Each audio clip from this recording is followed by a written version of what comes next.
Today is not a day to celebrate,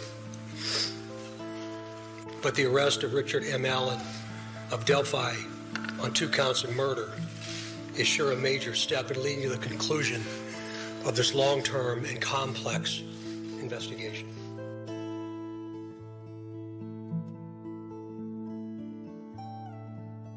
Of this long-term and complex investigation.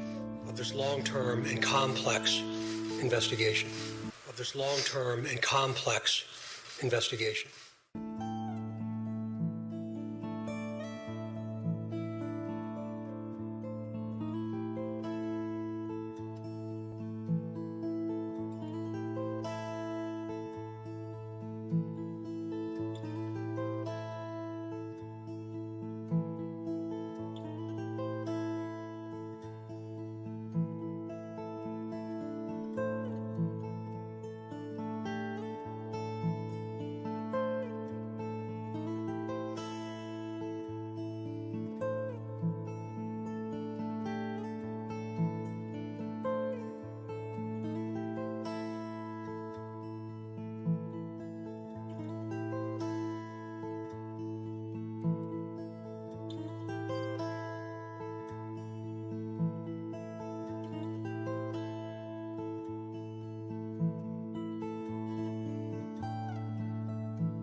What is up, everybody? How we doing? Good. Sunday night. Let's do it. Welcome to Truth and Transparency.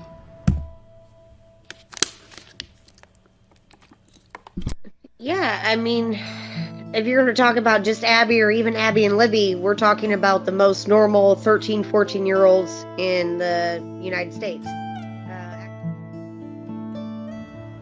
Delphi, Indiana.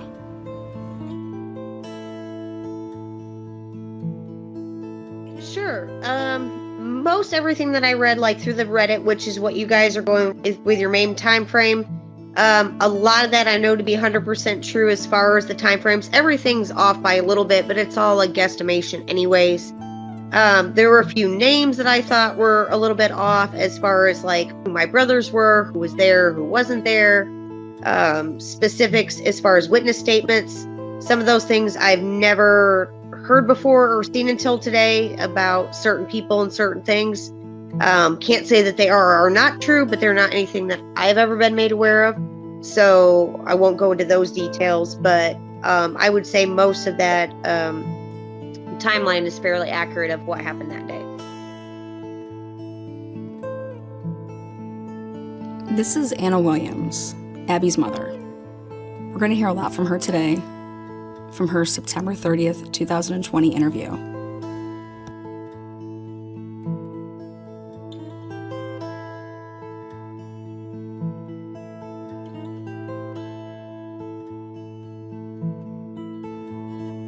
Anna was asked to tell us why the second sketch was drawn up in April of 2019. The basic answer that we have is what we were told when we were brought in to see the second sketches. We've run this first sketch. We feel like we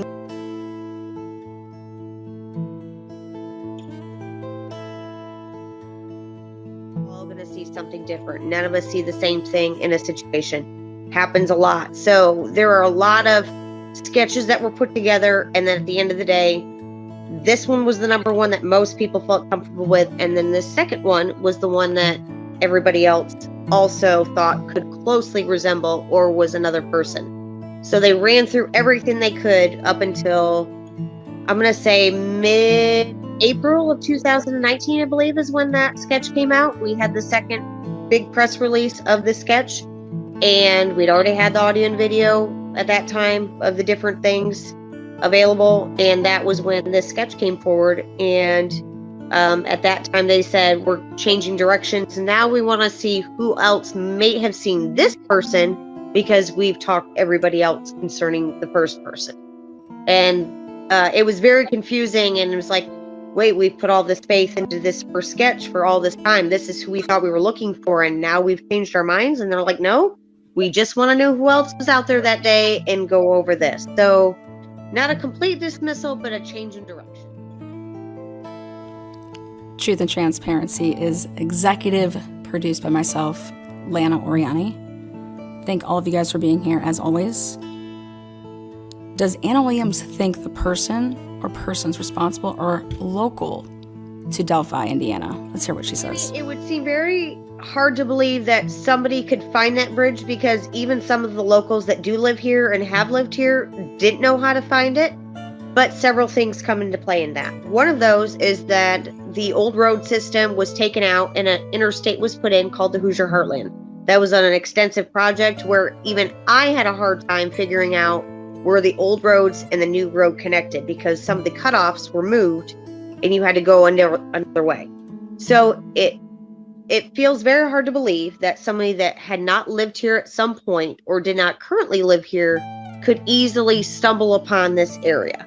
But I have been out on the roads fishing on a neighboring bridge, and a couple of guys stopped and said, hey, do you know where to find X and X bridge? And I was like, oh, okay, well, that's this place. But to get there now, you would have to take, if you didn't know the area, it'd be very hard to stumble on it.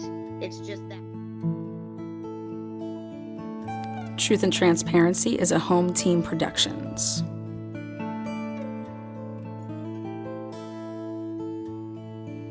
During all of the live broadcasts for Truth and Transparency, please be kind in live chat. We can all have our opinions, and I encourage you to express those opinions, so long as they are respectfully presented. Consider becoming a member of my channel. The links will be in the live chat, or you can visit my About section of my channel. All proceeds go to materials, time, travel, and much, much more. Coming up this week on Truth and Transparency, the Kokomo Ring and mugshots. Where did the sketches really come from for the bridge guy? Part 9 will be on Monday night, 8 p.m. Eastern Standard Time. Take a look at that, folks. Look at the right cheek, left cheek, right cheek, left cheek.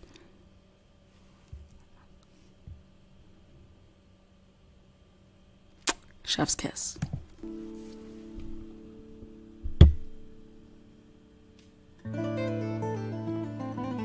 Truth and Transparency, exclusive Delphi coverage continues tonight with Anna Williams' interview from September 30th, 2020 in its entirety.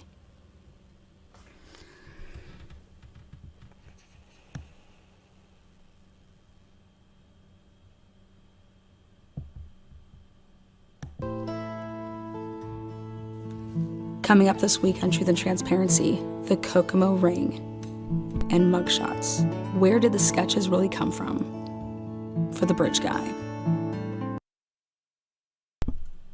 All right, guys, how are we doing? Take a look at this. This is going to be tomorrow night's episode, but giving you guys a little sneak peek. Can't get crazier than that right there. Everything about that sketch right there of bridge guy. With that hoodie, the goatee, the indentation on the face. Call me crazy, but very interesting. The eye on the left side, the little bubble there. And then, like I said again, the facial. But that's going to be tomorrow night at 8 p.m. Before we get into this live that is going to focus on everything that Anna Williams said in September of 2020, which, mind you, is after the arrest of Keegan Kline in August of 2020. So we're going to listen to what Anna has to say. We're going to compare it to, everything up to date right now. But before we get into that, I have two things I want to show. They're really quick, but it's about the charges that Richard Allen, was charged with. And I found two little clips that I like. It's a lawyer out of Indiana, out of Indianapolis. I think that people need to hear this because it will, I think, make more sense. When one of my lives that I did, I was talking about, when they charged him, it wasn't just that they charged him with murder. And some people weren't understanding that. So I think the best way to understand that is to do this for you.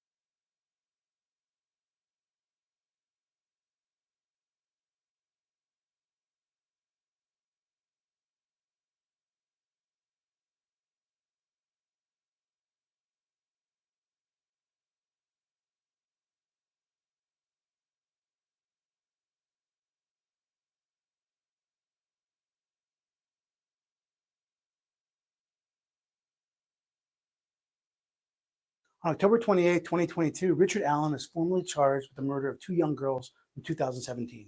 On that same date, the prosecutor files another motion to have the entire case sealed. Like apparently he wanted everything sealed, even the fact the case was filed. On that same day, judge grants it. Literally everything is sealed. For a hot minute, you cannot even find a Richard Allen's case on mycase.in.gov, which is Indiana's online court records database. This is so unusual. Once a person is arrested, I am not aware of any instance where everything is sealed. At the basic level, we should be able to access two very important documents, the charging information and the probable cause affidavit. The charging information is what the person is being accused of, the crime the state says they can prove if go to trial. This is a basic right in this country. People, including the accused, have the right to know what they're charged with. Now, the probable cause affidavit is the evidence an officer and prosecutor submitted to the judge to show a crime was likely committed. The level of evidence for a probable cause affidavit is a lot less than required for a conviction, but it lays out the reasonable grounds for belief of guilt. Not having the charging information, not having the probable cause affidavit, this is not normal.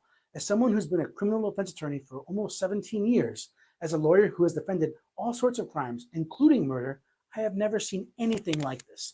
Sealing things like this is not the normal course of business in Indiana. In fact, the court seals so much, the Indiana Supreme Court Public Information Officer has to get involved. Now, this Public Information Officer does not tell the court how to do their job, but they do encourage that the process be more transparent.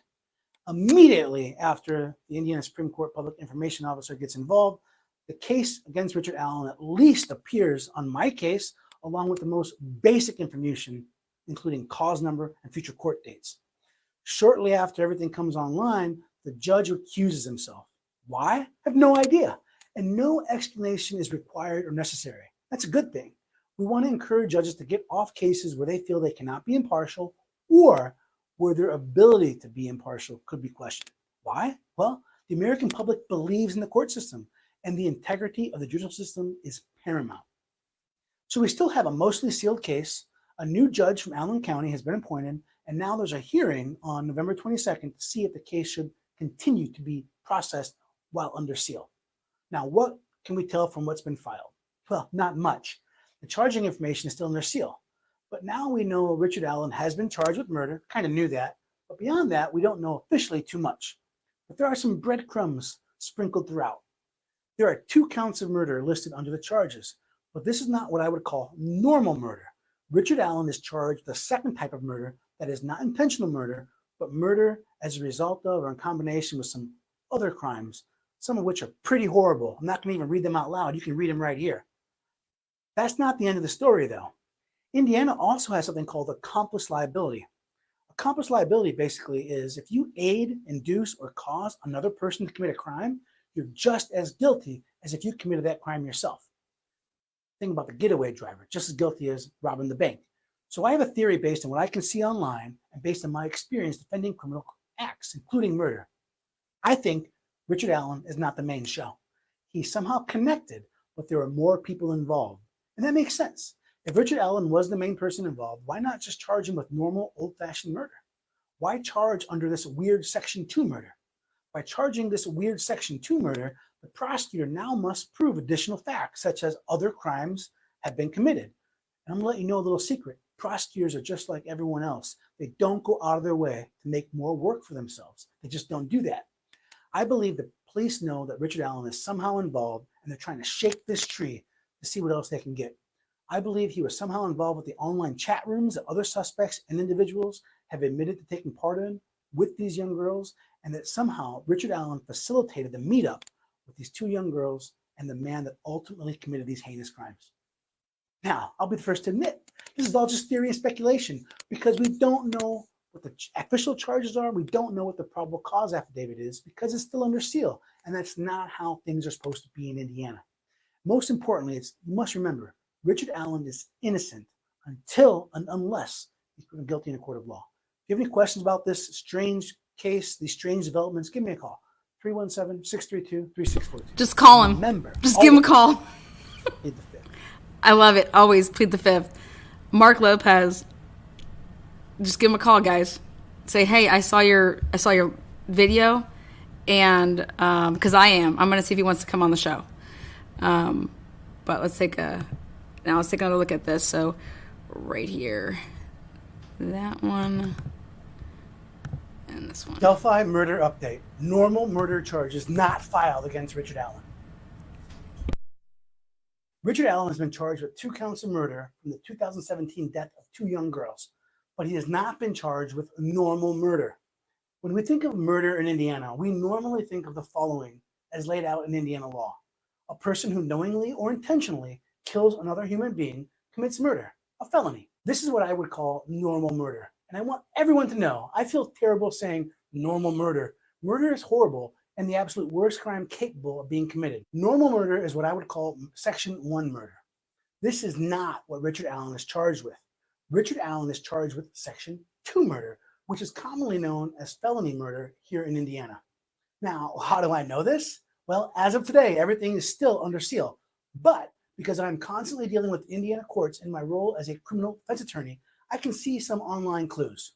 First off, while I cannot see the charging information, I can see the short and sweet version of the charges on mycase.in.gov, which is Indiana's online court database. Now, the charges say 2 counts of murder, but as you can see here, the statute referenced in the charges are the Section 2 murder or felony murder. Richard Allen is being charged under Section 2 of the murder statute, which reads as follows: a person who kills another human being while committing or attempting to commit arson, burglary. You know what? I'm not going to read all of these because some of these are pretty terrible. You can read them for yourself right here. This is commonly referred to as felony murder. Now, what is felony murder? Indiana recognizes that some felonies, such as the ones listed here, are so dangerous that a person dying is an inherent risk of committing that felony. And if a person dies while you're committing these felonies, guess what? You are now facing a murder charge, even if you did not intend for anyone to die. Let's give some examples to help break it down. If you kidnap someone and that person escapes by running out into the street and is hit and killed by a car because they're blindly running from kidnappers, well, you might not have meant for that person to die, but kidnapping is so dangerous that someone dying is a charge, even. Okay, so this is the part of it that, from what he's been saying, that I encourage everybody to listen to. This is the part. The rest of the video is what I think is the money shot. If you did not intend for anyone to die. Let's give some examples to help break it down. If you kidnap someone and that person escapes by running out into the street and is hit and killed by a car because they're blindly running from kidnappers, well, you might not have meant for that person to die, but kidnapping is so dangerous that someone dying is a significant possibility. Even though you only wanted to kidnap, you are now on the hook for murder because the kidnapping victim is now dead. Same deal with bank robbery. If you are the getaway driver for an armed bank robbers and the armed bank robber starts shooting and someone dies, even if shooting was not part of the plan, even though the getaway driver did not have a gun, the getaway driver is now on the hook for murder. And that is because armed robbery is such an inherently dangerous crime, it is a distinct possibility someone might die. So that is felony murder, which is exactly what the online records indicate Richard Allen is being charged with. Now, the online records do not always match the official charging information, but in my experience as an Indiana criminal defense attorney, they match 99.9% of the time. But here's where it gets interesting. If Richard Allen killed the victims while committing any of these crimes, the prosecutor would likely just charge old-fashioned knowing or intentional Section 1 murder. Why? Because normal murder is easier to prove. Did you kill somebody? Yes. Okay, that's murder. But they didn't charge him with that. They charged him with felony murder. This makes more work for the prosecutor's office because now they have to show the victims died while Richard Allen was committing one of these listed felonies. And while there are some great prosecutors in Indiana, I'm going to tell you a universal truth. Prosecutors never go out of their way to do extra work. And felony murder, well, it's going to be extra work for these prosecutors. So why would they charge Richard Allen with felony murder? Because everything is still sealed, we don't exactly know. But based on my nearly 17 years as a criminal defense attorney in the state of Indiana, I have a theory. I do not think Richard Allen is the one that actually murdered these victims. I think the evidence is going to show that he was involved in one of these listed felonies and the victims ended up dying. I think the death of the victims was likely at the hands of another person that has not been named by police. Now, this is pure speculation because, again, everything is sealed, including the probable cause affidavit and the charging information. And I want to just add, that's very unusual in this state. But this theory makes sense, especially considering the prosecutor wanted the case sealed. The investigators are likely watching this unnamed party to see how he's reacting after seeing Richard Allen being arrested. And possibly, by arresting Richard Allen and putting him in jail, they're trying to put Richard Allen in a position where he's more forthcoming with investigators and name names and co-conspirators. The bottom line, by filing felony murder against Richard Allen, the prosecutors made more work for themselves. There has to be a reason for that. And I believe the reason is that Richard Allen is not the main person in this case. Because this case remains sealed, all of this is speculation and theory. And it is important to remember, Richard Allen is innocent until and unless found guilty in court of law. If you have any questions, leave me a comment below. And most importantly, remember, always plead the fifth. I'm telling you, that's the kind of lawyer I would hire. I would sign all my fee agreements at a bar with him over some Bud Lights. Is it true you can't get arrested Some while Crown voting Royal. in Indiana? Well, there is a law. Anyways, wanted to share that with all of you guys. I think that if we're going to talk about something, we should talk about it educationally in terms of, hey, this is what's up there. Why is he being charged with that? Well, this is the breakdown of that. I think that this guy just ruined his career in Indianapolis. I mean, I have no problem with what he said. Plead the fifth. You should always plead the fifth. I wouldn't be talking to anybody. I'd be asking for my lawyer immediately. But I think he brings up a very good point in saying, why aren't you just charging Richard Allen with murder? Why? So I think that's something to think about.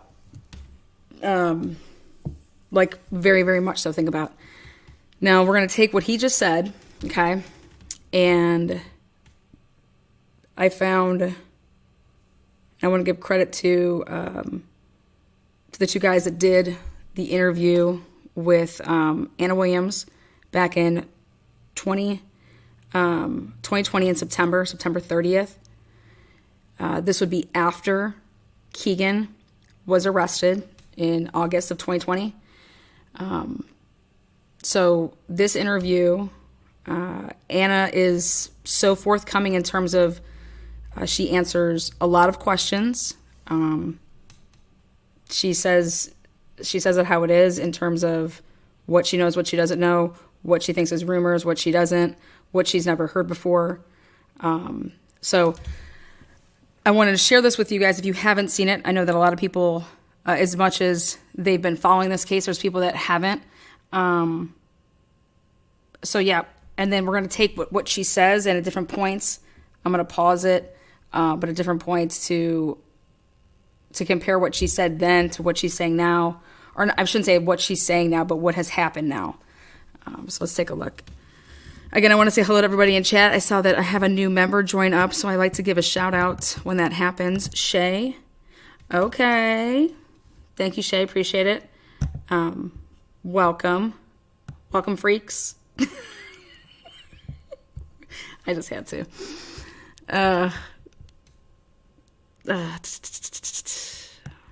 Again, hello to the mods, members, subscribers, Sunday Night Live. Put your questions over there. Do your hellos, talk and chat. Again, this is Anna Williams, 2020, September 30th. So,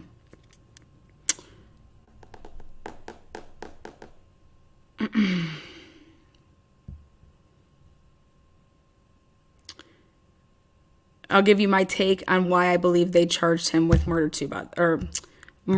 in the second section. So, what he likes to say is not normal murder. I'll tell you why I think so at the end. All right, here we go. Again, we'll talk as we go throughout it, but again, this is Abby's mom, is Anna Williams, is Abby's mom. So,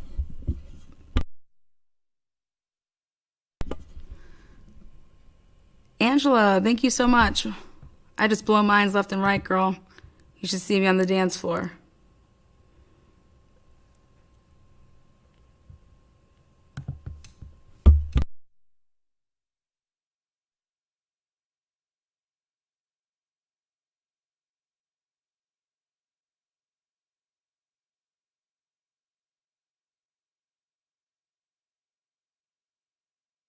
People that lived here for years said, I never knew that bridge was there. I mean, I'd heard people talk about it, but I didn't know where it was.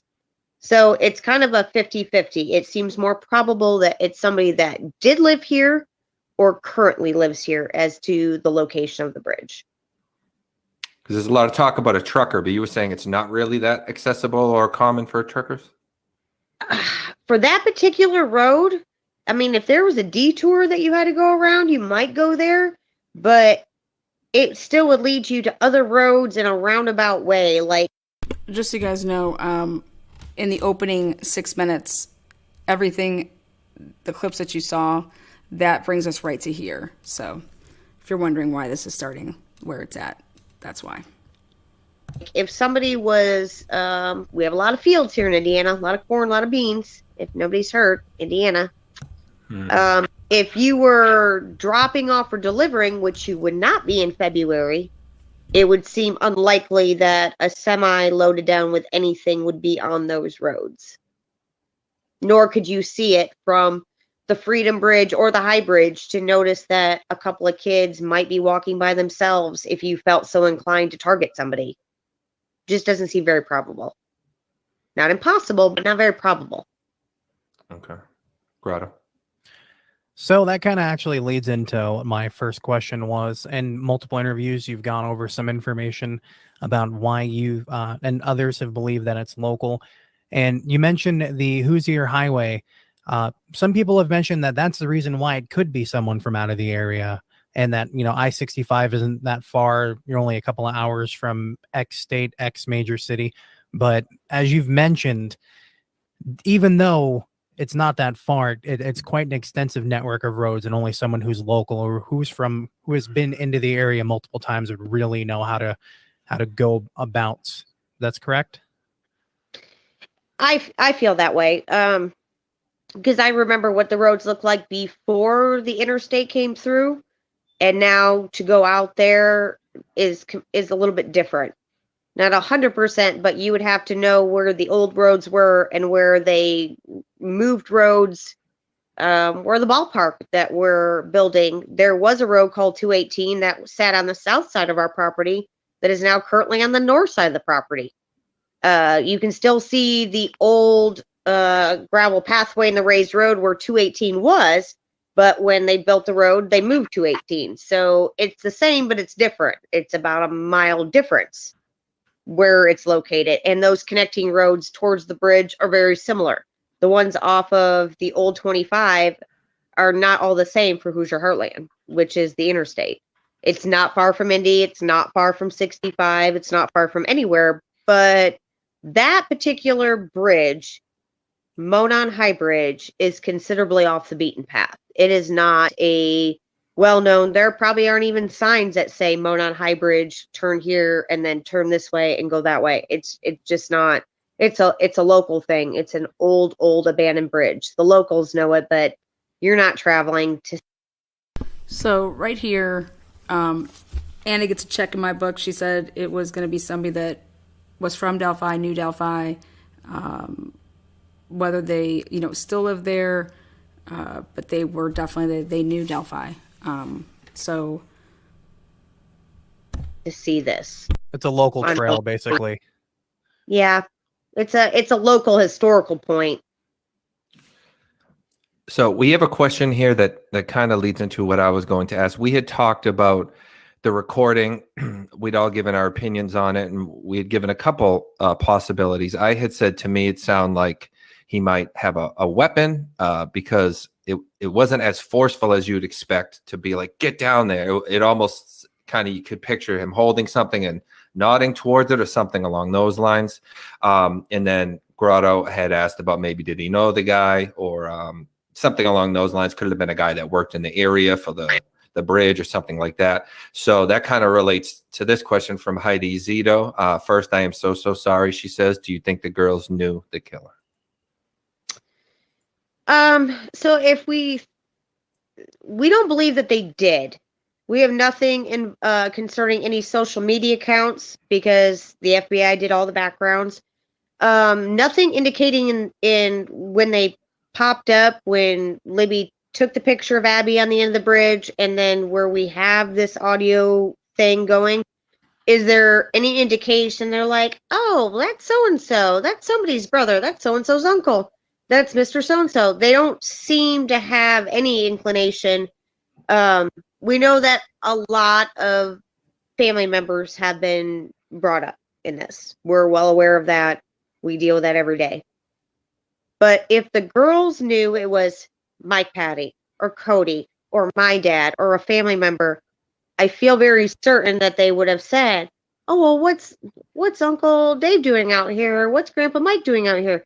The girls didn't seem to have any of that with the video or audio or any of the pictures they've taken to indicate that, so-and-so was trying to play a prank on them or was being goofy with them. It didn't seem anything like that they did not seem to be aware of who it was that they were with or was near them. Okay. And so they released first the Get Down the Hill, then later the guys, right? Because I saw some people saying it was all together one sentence. Some saying it wasn't. What do we know as far as that for sure? I've read all different things, so I want to get it from you to make sure.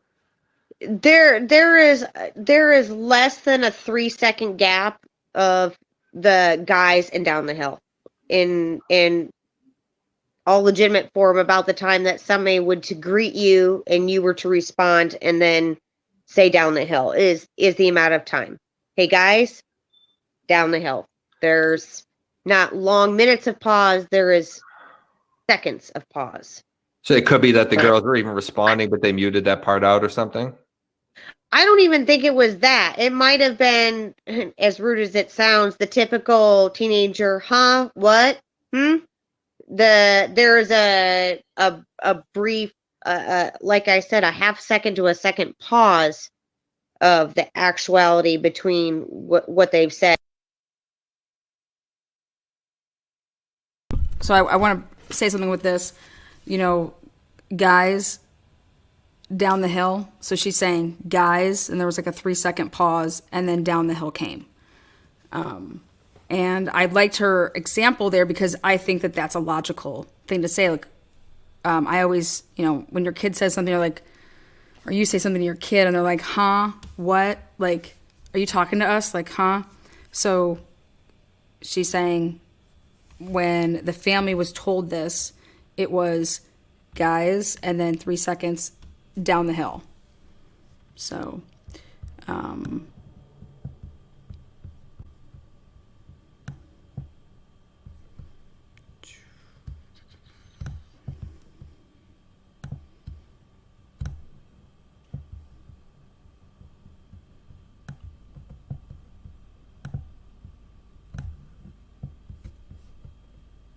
said, to where they said it's not even worth messaging. Let's not care what the girls might have said in that, what, excuse me type situation. It was a legit, hey guys, and then down the hill. That was the most important part. Okay. Jake Knauer asks, have police confirmed if they believe this person or persons had found Libby and Abby online or had some kind of fake profile where they could have been tracking them? Well, obviously that wouldn't be confirmed, but has there been any talk of that? I could not 100% confirm, but I confirm safely enough that we signed paperwork for them to go on their Gmail and their Apple accounts to go through all of their social media, and had at no time found that they were being followed. We're supposed to be meeting somebody. We have no reason to believe in any way, which is also the reason why no Amber Alert was issued. People questioned us about that to begin with. No suspicious car. Okay, we got to talk about this. This to me is very, very interesting.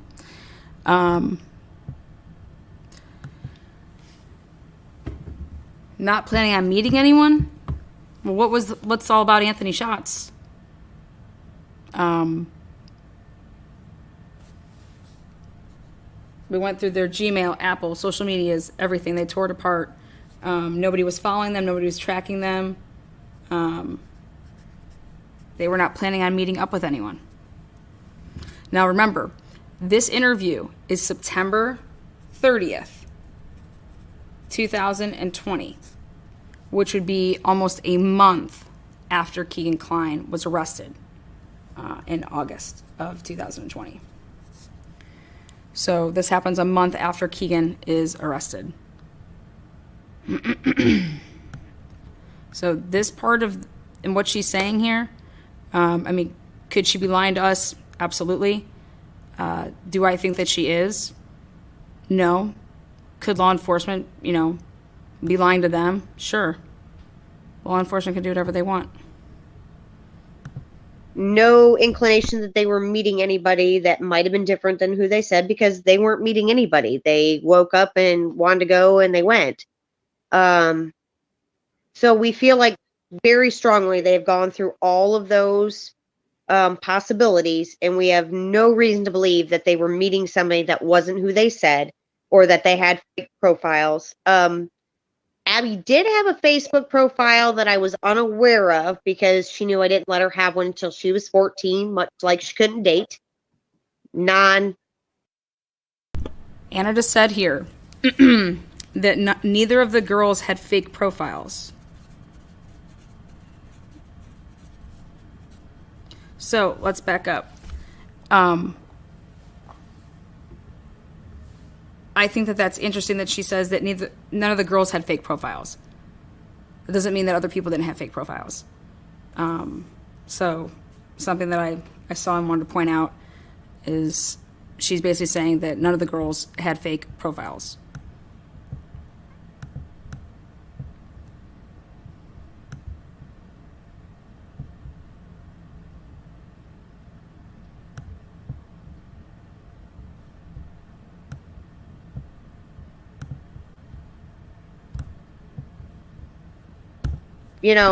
Not huge rules, people. Facebook says, and I said, you may not date, and you may not have, and you cannot have a cell phone until these things.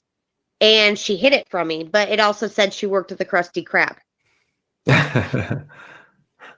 Or the Flora Pizza King, or something asinine like that, where I was like, well, anybody that lives here knows that this place doesn't have a thing. Like, that's a whole, not so much fake, but they referenced SpongeBob. Right. Not the brightest at the time for that particular deal. I think any kid at age is going to try to get a Facebook behind your back, right? That's totally.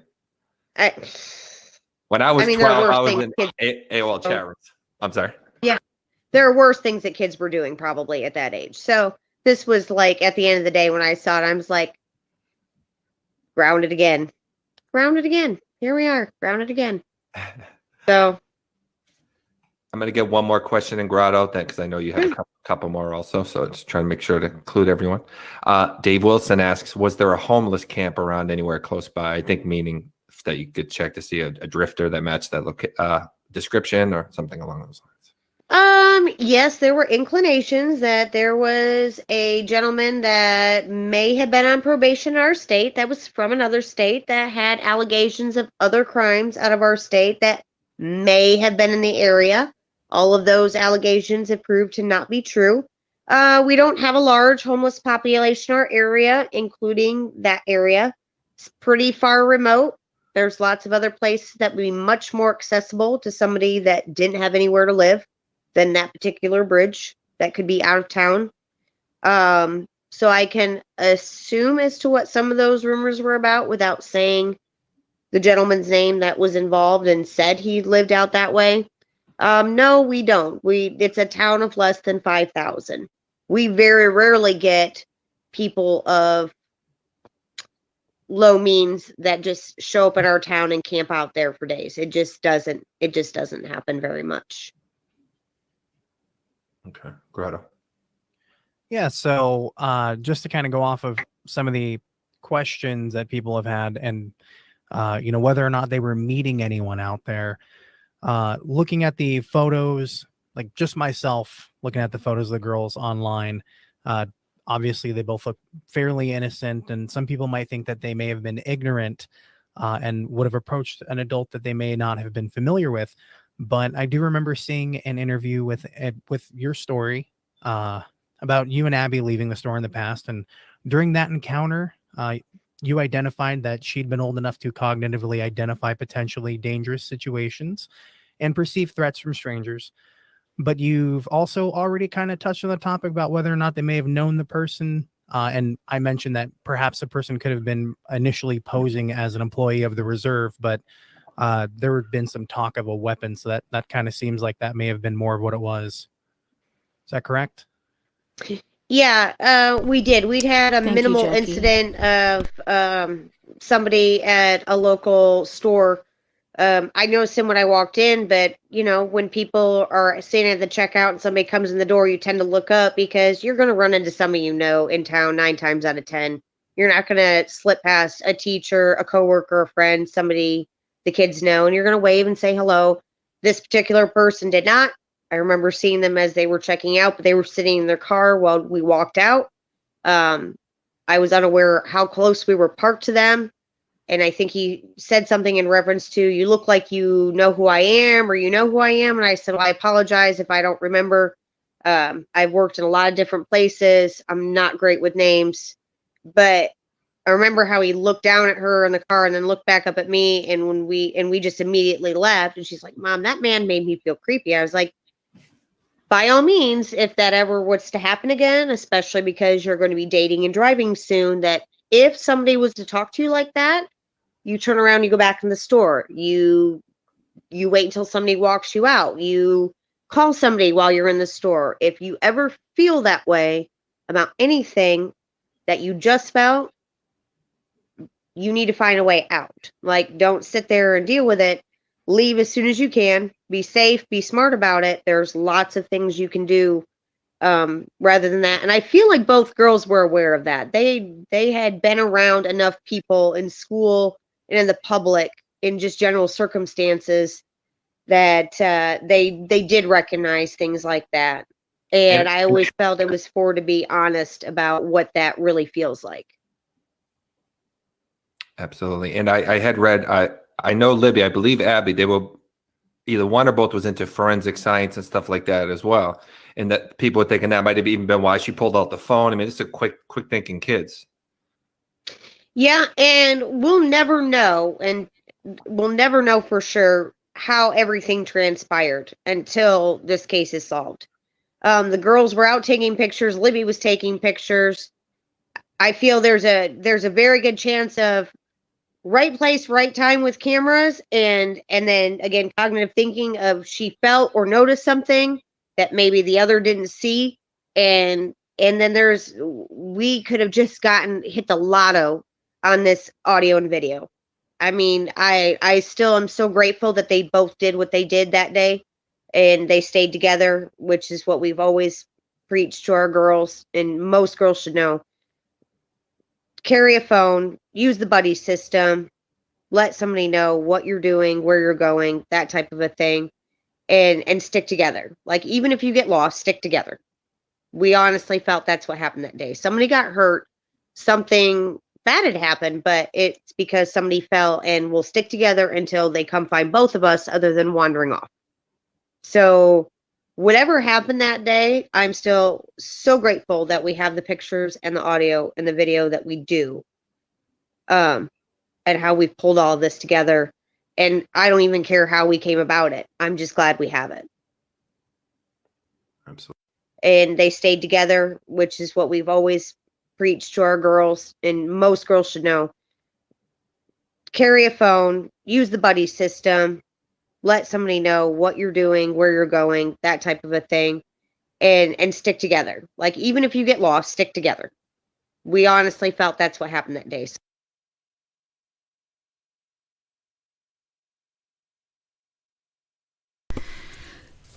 This is where another time I think Anna says something interesting about using the buddy system. She uses the phrase fall down. Okay. If someone falls down, got lost. These words are very interesting. And then she uses pictures as in plural.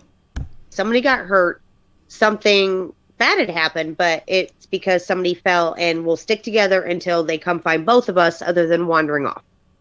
So whatever happened that day, I'm still so grateful that we have the pictures and the audio and the video that we do, and how we've pulled all of this together. And I don't even care how we came about it. I'm just glad we have it. Absolutely. Sultana asks Anna, what are your thoughts about the person that law enforcement wants more information on at the CPS building? Do you have any more information? So we don't have anything more than what was released at that press conference where the second sketch was released of the younger person. A lot of things have happened in the last few years.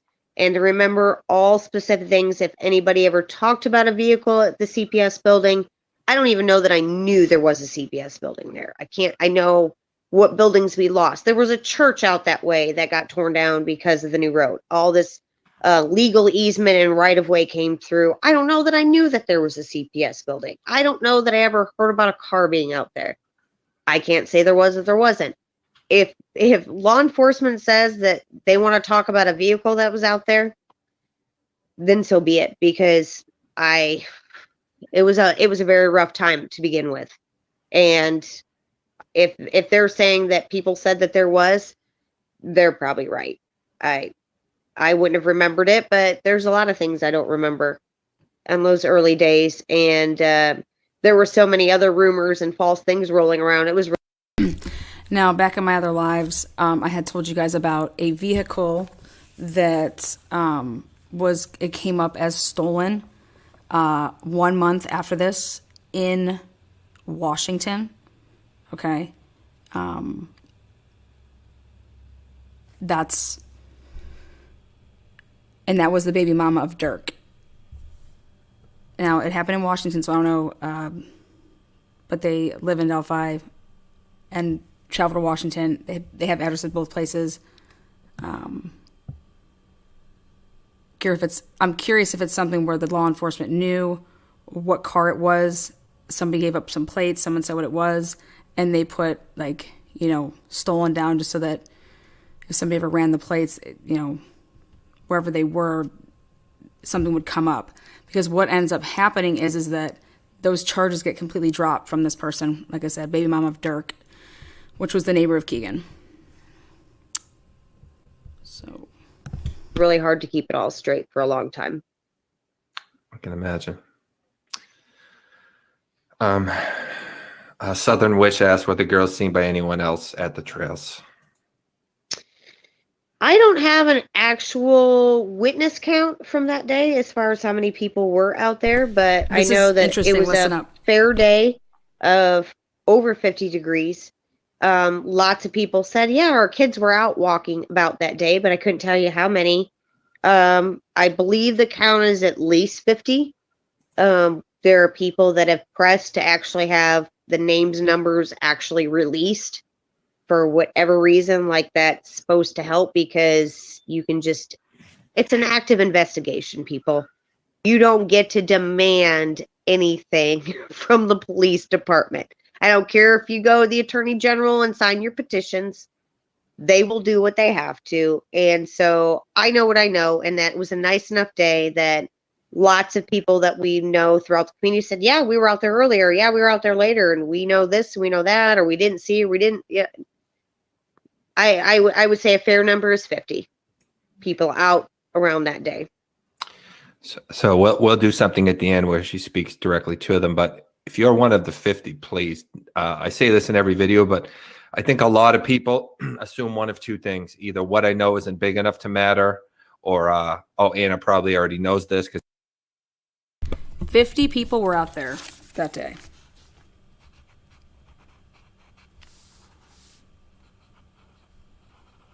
$50.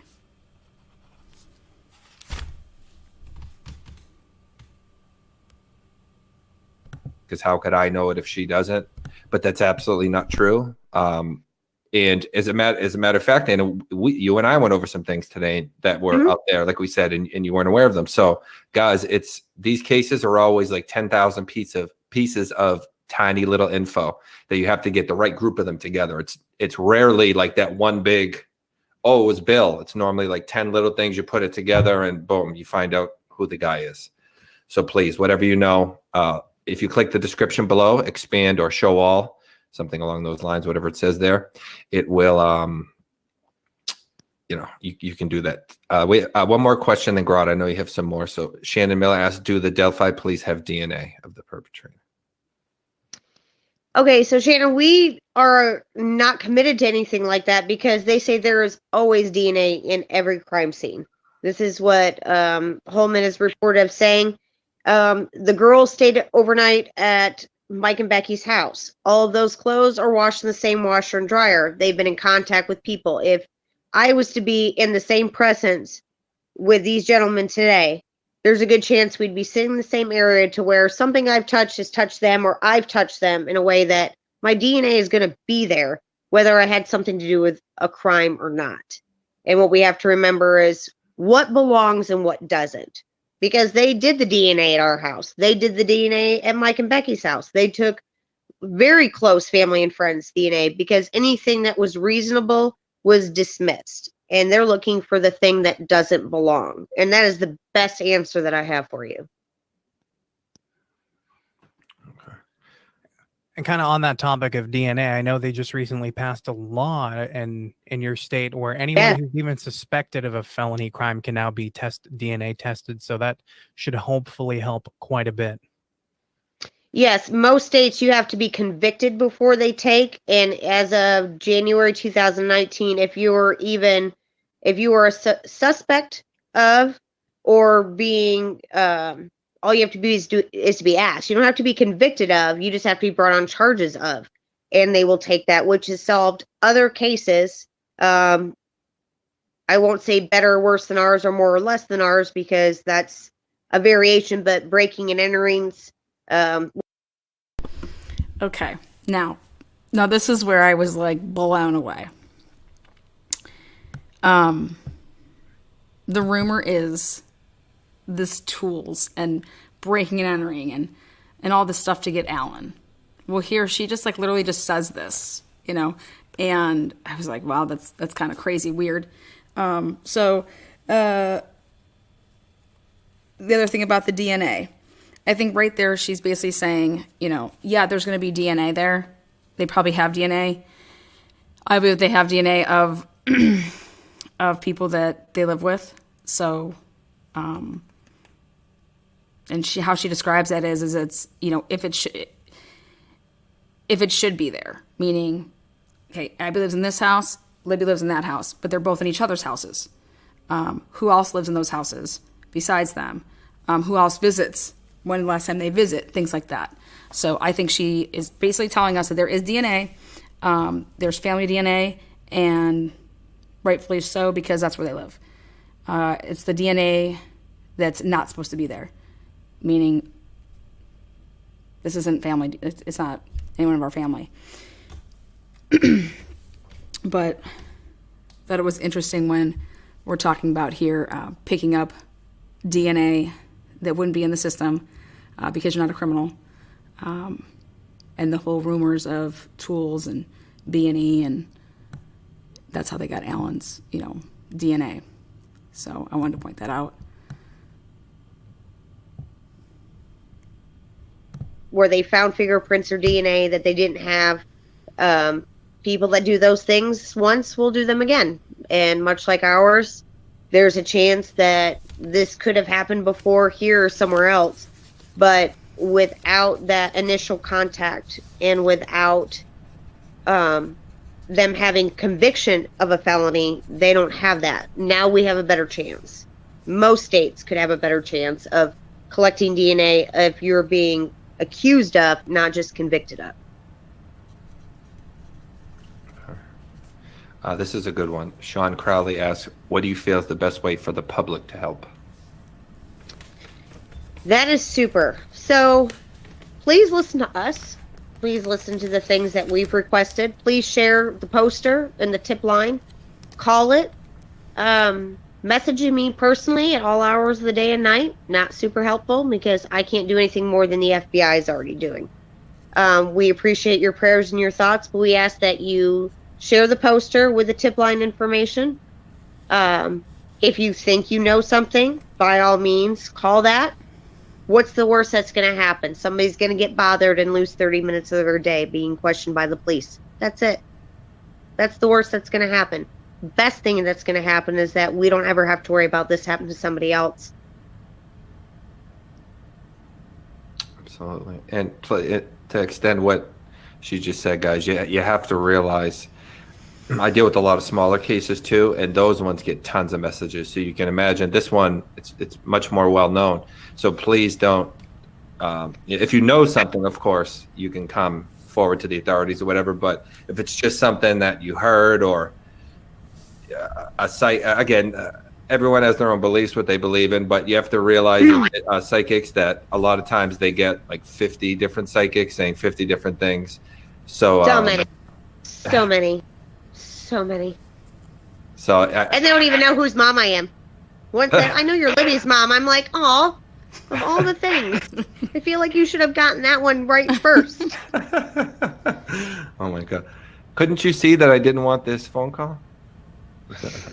I'm only teasing. No, that's fair. No, that's fair. Do you feel? Okay. Well, this is another option. Reading.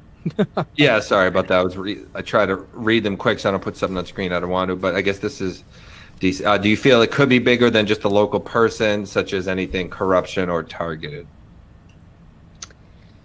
That is also a fair question. I mean, any small town that you have with a limited number of people and resources, anything's possible.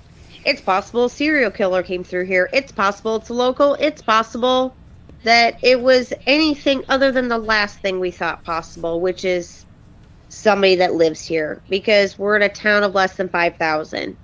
If he lived here, how come we don't know who he is? That's the hard part of this. It feels so close and it feels so local, but if it is, why don't we know who he is? Why didn't we find him? A lot of small town cases probably feel the same way. It feels so close to home, and yet it's a reach.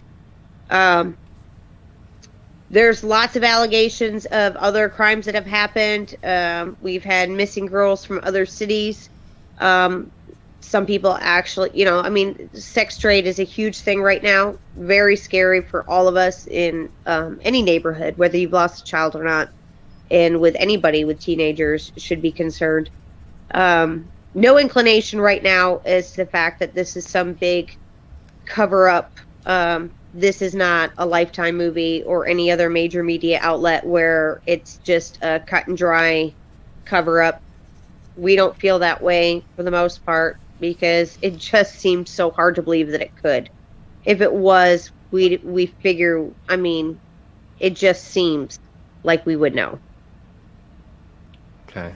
And kind of tying into what you just said and the something I was going to mention, because we had talked about it previously, is Revealing Star asked, do you find anything familiar about Bridge Guy? So kind of like you just said, and you had actually told me he looks like about 90% of the guys in that town with how his look and his dress. So do you want to go into that a little? Yeah, that was, I mean, excuse me. I've not lived in Delphi all my life. It's a great town. I don't know everybody that lives here. I don't know everybody's family, aunts, uncles, cousins, and whatnot that live here. But what I do know is that I've sat in headquarters and waited for them to show me or talk to me about something, whatever it was, and watch somebody come in from the local police or fire that, well, just here to talk to so-and-so. Somebody called me in, just here to do the thing. And they're like, yep. And everybody just said, it's not me. I don't have anything to hide. So go ahead and do what you need to do. Nobody had a problem with that. So familiar BG, it could be any of the half dozen to thousands of people that live here or near here. You know, it's Indiana. A lot of corn-fed folks. You know, a lot of your local guys at that particular age frame are probably carrying that frame. It's not the clothes they wear, the boots, the hat, any of the things, not unusual for that time of year in this area. Nothing remarkable. Nothing remarkable. And that's the problem, right? That's the problem. Until they are found out, and thank you, until ask Anna, I am so sorry for what you're going through. Doug Carter says we are one piece away from solving this. What do you think that is? My personal feeling about this is when they keep asking for one tip, it's like they are this close. This close. They need that one person to come forward and say, so I know so-and-so said that they were here and we were there and this and that and the other. But it's the aunt, the sister, the mother, the cousin, the family friend that now knows for sure that what they said wasn't right. They know that so-and-so wasn't with them and was somewhere else. And it's that, I feel like that's the type of thing. When we say we're one tip away, we're one piece of the puzzle, that we're waiting for that one person that actually knows. So-and-so was not where they said they were that day. They were not. I know what I said earlier, but it wasn't true. And this is what I think, or this is what that's how I feel, that we are that one person away from just breaking the barrier and having this all done. That one girlfriend or sister or something that, like you said, it's like, wait, It's he somebody. wasn't. Yeah. That. So according to Anna here, again, this is Abby's mom. She feels that it's an alibi issue. She feels that if this aunt, this uncle, brother, sister, mother would cough it up and say, you know what, this person said they were with me and it's basically weighing on my heart. They were not with me, you know, that type of thing. So Anna believes that one piece of the puzzle from this interview, in my opinion, she is saying that it's an alibi issue. That alibi will have been broken. That's going to take a hard.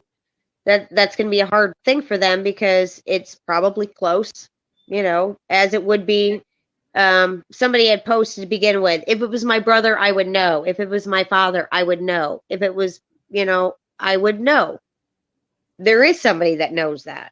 Somebody out there does know that that's their brother, their uncle, their father, their grandpa, whoever it may be. There is somebody that knows that person, and we haven't heard from them yet, and we really would like to. I'm going to bring this one up because this is actually one of the first things you said to me when I called you about a week ago or so. She asked, Anna, do you think the police have given up? But you had stressed that you completely respect the cops and think they're doing a great job. So did you want to just give them a little credit real quick, just so people know your stance on them? Absolutely. I very rarely have to call law enforcement for anything. I'm always welcome to. And every once in a while, I feel like the moon goes into its full rotation and the crazies come out, and I hear from the psychics and those from far beyond reach out and connect, and they say, well, there's this, that, and the other, and I have this and I have that, and people won't. So a few things will gather up, and I'll call up one of the guys and be like, hey, so here's my list for the week of everything of the last couple of days that has come up that I feel like, let's just talk about this. Go ahead and run with this. And I give them the list, and they tell me, hey, we're still getting tips every day. We're still here. We meet at X amount of time on X amount of days, and we talk about this and that. We are still working on this. We're sorry it's as long as it's been, but we're still here, and we're still trying. And I always thank them because they are. Don't they have a motto for this case? I could have sworn I remember seeing that they had like a motto or something. I think it was one more tip or something like that. I have to look up the case. When I first. Okay, so I have a question for you guys. Let's say that somebody came forward and they were like, I'm bridge guy. They sit down and they talk. Today is the day. Yes, that was the motto. Today is the day.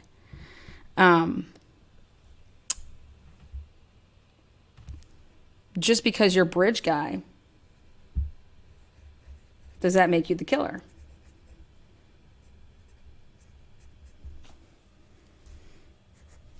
What if the police have known for a long time who bridge guy is? But just because somebody would be like, yeah, I'm bridge guy.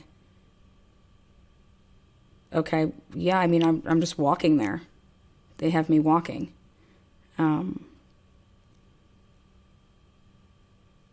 that's me. What else would happen from that point?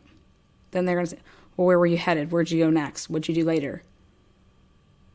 I walked to my car that was parked there. I got in my car and I left.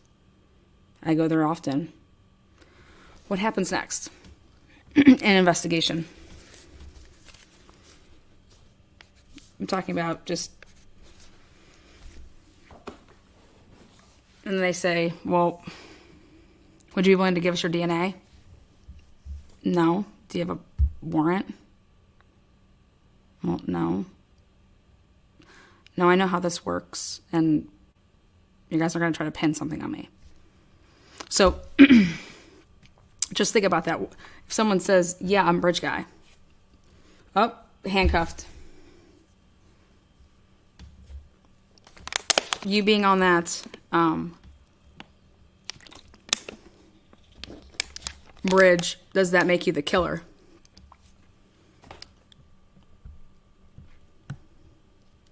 Point is that you're going to need more.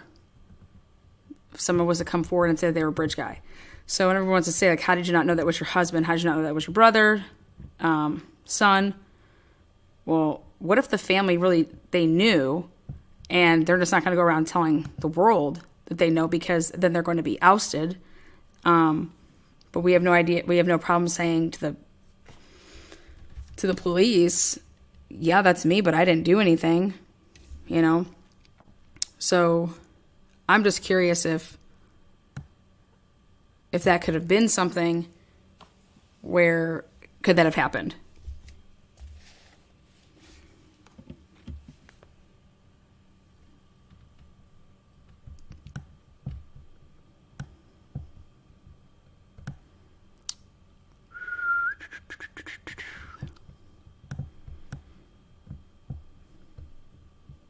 First looked up the case, I remember watching the police report. They were very initially, they, you know, the first night during the news report, they mentioned, you know, they hope that it's just that they're at a friend's house or something. And then when it became an active investigation, they it was quite the room full of people ready to help and look.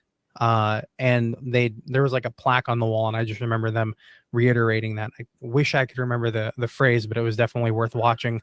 And so I feel like the what you're referencing to is something that Libby is quoted in saying is in a minute, and we asked just 1 minute. Just give us 1 minute, just 1 minute to look at the picture and share the photo and share the audio. Just 1 minute. We asked for just 1 minute. Okay, this will be important to clear up here. I'm assuming most people don't make this mistake, but anyone who does, we want to go over it. Lollipop asks, what changed law enforcement's mind about the first sketch and put out a much younger second sketch? But do you want to go over this, how the sketches came about or anything like that? Sure. We touched on that briefly earlier, but again, the original sketch was the most popular of the sketches that were put together in the initial investigation. Ellie felt like they had cleared and gone through all of the tips and felt like they had a good understanding of who the first sketch guy was, the BG. Felt like they had cleared all of those rumors and speculations to who that was up, and then now concentrated on another person that other people recognize as being out there that day. Another sketch collaborated that was basically second runner-up. Whether first and second were together or separate, whether one was involved and the other was not. They didn't know who the bridge guy was. We didn't know who for sure. People kind of put a sketch together and said, yeah, that's what we feel this guy looked like. And again, if you're in a bank or a grocery store and it's being robbed, you're not going to see the same thing as your neighboring, hostages are, so to speak. You're not going to see what color shirt, his hair color. You're all going to get something different. So that on another person that other people recognize as being out there that day. Another sketch collaborated that was based briefly earlier, but again, the original sketch was the most popular of the sketches that were put together in the initial investigation. Ellie felt like they had cleared and gone through all of the tips and felt like they had a good understanding of who the first sketch guy was. They had a good understanding of who the first sketch guy was. And they cleared that person, basically. The BG felt like they had cleared all of those rumors and speculations to who that was up, and then now concentrated on another person that other people recognize as being out there that day. Another sketch collaborated that was basically second runner-up. Whether first and second were together or...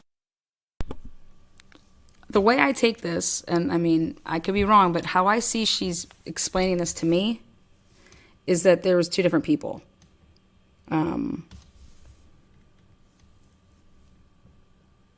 Or separate, whether one was involved and the other was not. They didn't know who the bridge guy was. We didn't know who for sure. People kind of put a sketch together and said, yeah, that's what we feel this guy looked like.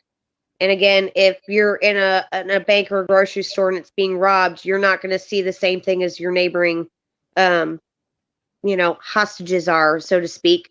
You're not going to see what color shirt, his hair color. You're all going to get something different. So that was a collaboration of, and that's where we feel like the second sketch comes from also, is that we had the first sketch that most people believed was out there that day of that gentleman.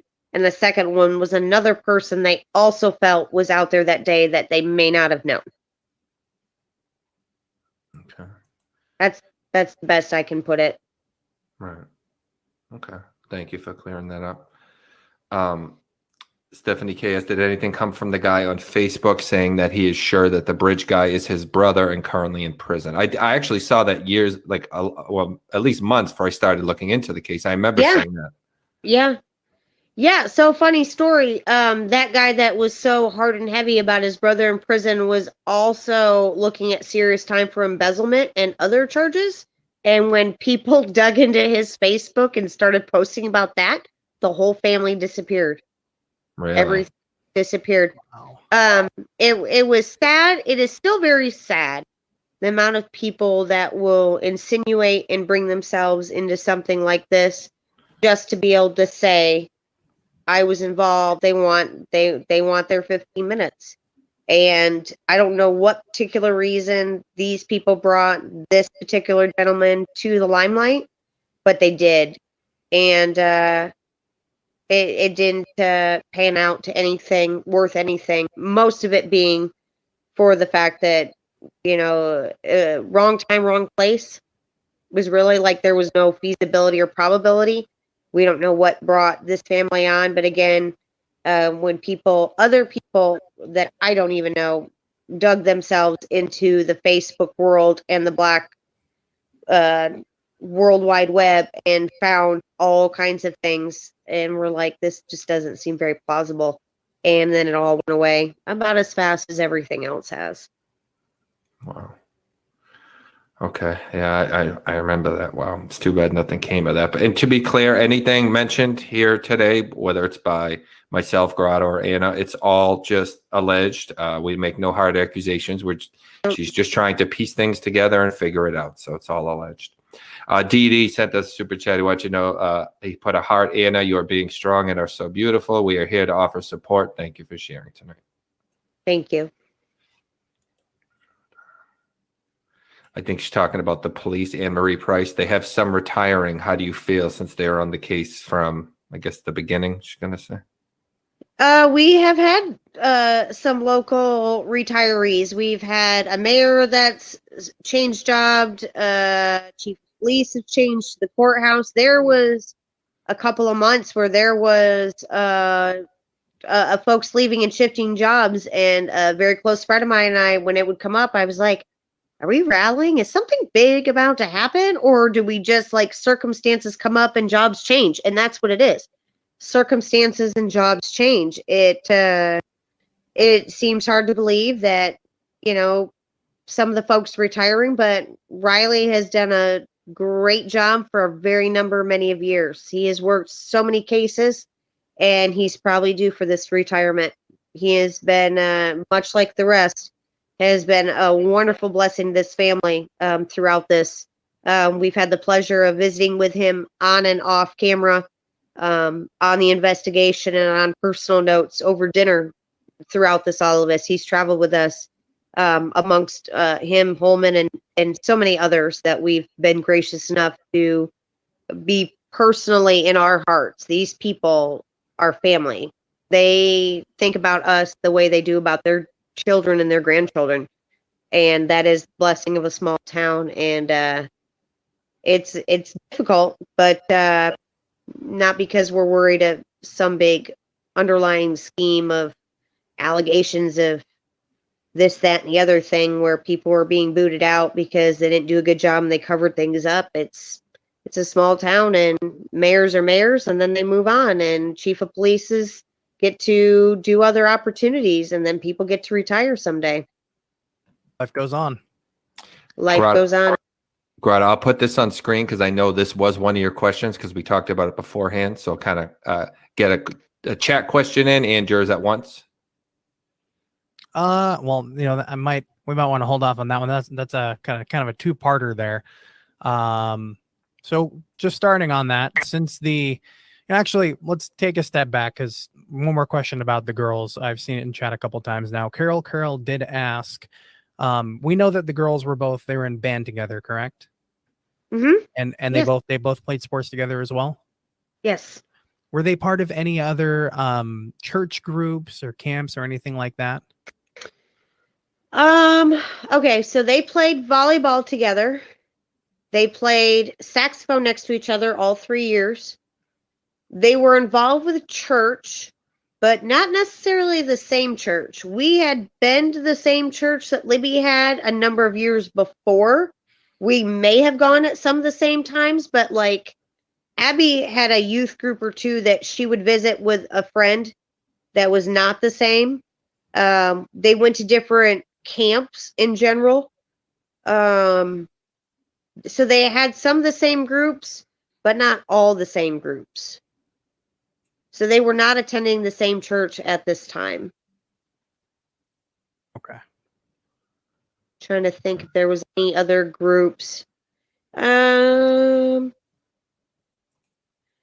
can't think of any other specific groups that they might have been in that would have been a target or anything different other than volleyball and band for sure. And they were looking at doing softball. Libby had convinced Abby to sign up for softball just the weekend prior to their passing. So they would have played a couple of sports together, but They didn't do all the same things. Yeah. Same interest, but not all the same things. Okay. A couple people have referenced this. If you want to go about the new park in their honor, do you want to say anything on that? That's pretty cool, huh? Yep. Oh, I'm not sure how this whole park got dreamed up, but it went from being this really cute little adventure to ginormous paperwork and like $1 million. And an amphitheater. Like, and an amphitheater and walking trails and The whole and city can fit in that park.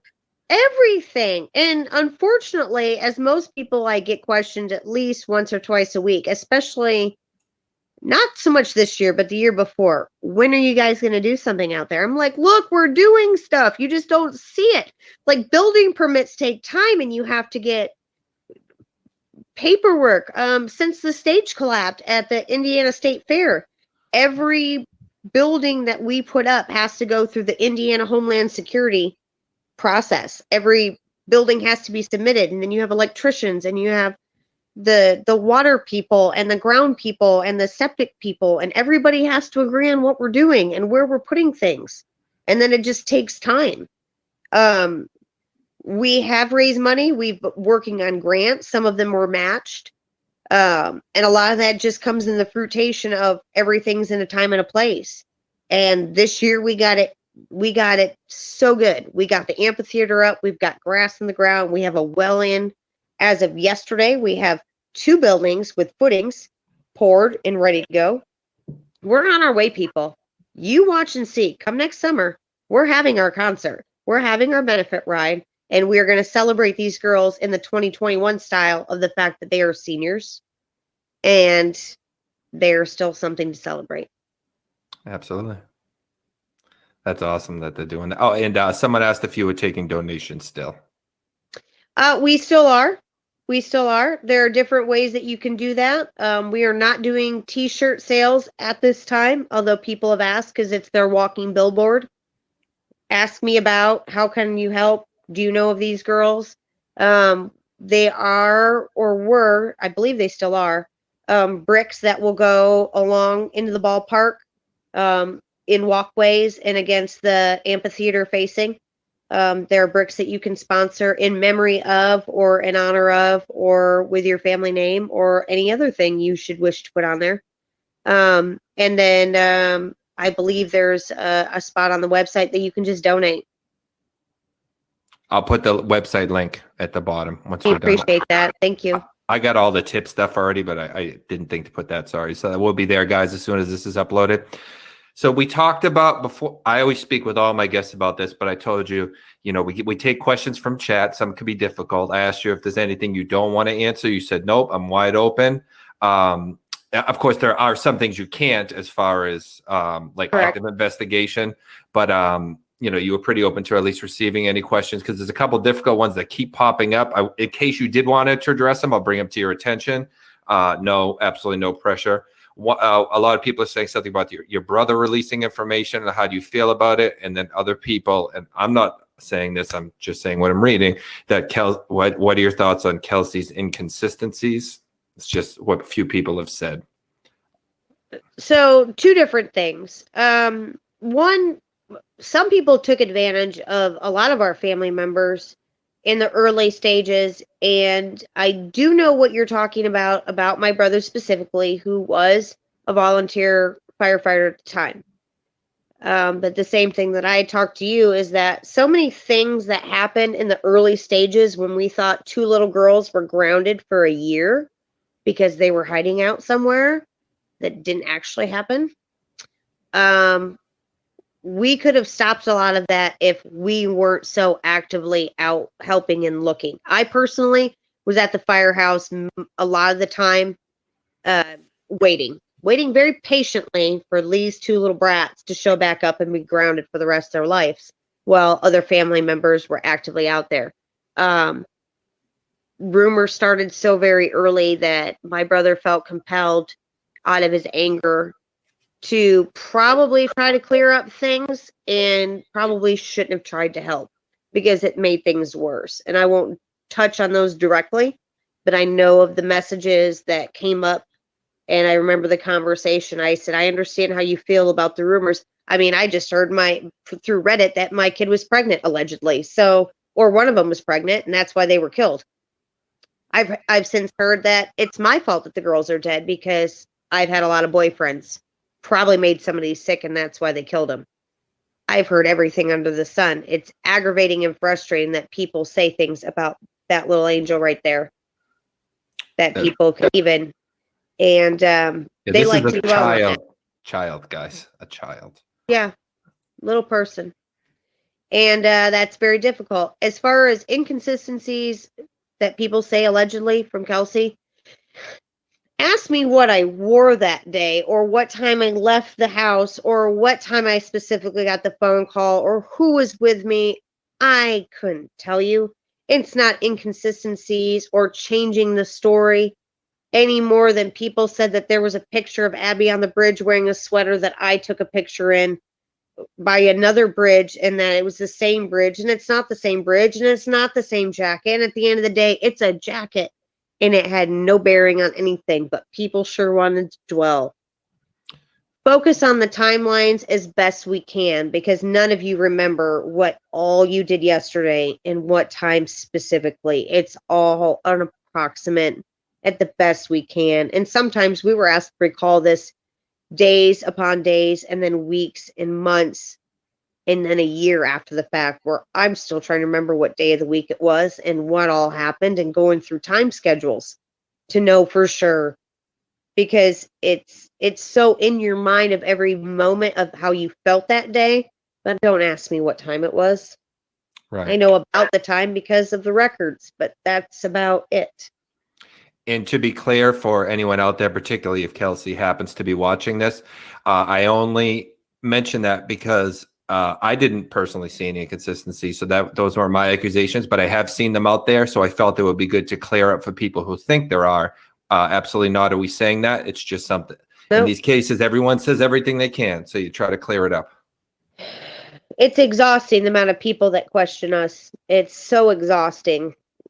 But at the same time, I guess that it's just how people are. It's unfortunate because a lot of these cases turn into more of like a team sport where everyone has their, what they think happened, and they'll argue and can argue with people who don't believe. And at the same point in time, as you mentioned, you've been asked questions and questions over and over again. And a lot of people, even if we sent you that Reddit thread, and there was a lot of good information on there that people could start. And then there's some other information that maybe needs to be corrected. But sometimes people, even if they see that, they won't believe it until they've heard it from your mouth. And that's pretty sad, unfortunately. Right. And the thing about Kelsey, guys, like I said, I brought it up just to clear it up for people who think that, but she's also pretty much a child. I mean, I guess not anymore really, but she was at the time, and she's a victim in this as well, or suffering at least. I don't. Yeah, it was a terrible time for all of us, and we all were in a different angle and a different spot. And Kelsey's done a tremendous job of pushing our case forward, and she was more available to talk to people and other victims, family members, than I was to begin with. She honestly did. The first crime con that we went to, Kelsey connected with a lot more people than I did. I wasn't ready to, and Kelsey pushed in a different direction. And she's done such a phenomenal job of all of that. I just personally, as a mother, just worry about everything that she does. And don't post where you're at. Don't tell all these people what you're doing or what your goals are. Stop it. We need to make sure you're safe. And that's my only thought about that, is that if people were targeting us, we see it all the time. We talk about it now with the child trafficking. Stop posting where your kids are. Stop posting everything you're doing. Stop telling the world where to find you, because that for me is your parents are we're going to put your face on a milk carton. Those are the things that I worry about, and those are the things that could possibly happen, and those are the only things I have ever worried about concerning Kelsey. She's done so good by us. I commend her. She's been amazing. Awesome. Great job, Kels. I'll go ahead. I saw that. No. I clicked it right before you started talking. I read at the speed of light. Do you feel do you feel that one sketch is more important than the other? No, I can't say that one's any more than the other because I feel like they're both valid for their own reasons. The police did what they did for the reason. I mean, I can tell you when they said that we went to the press conference and like, well, we're going to release a sketch. I'm like, do what? Because we've told everybody this is the guy we're looking for. Now you're saying this is the guy we're looking for? Are you kidding? Now we have to make all new flyers. We have to start all over.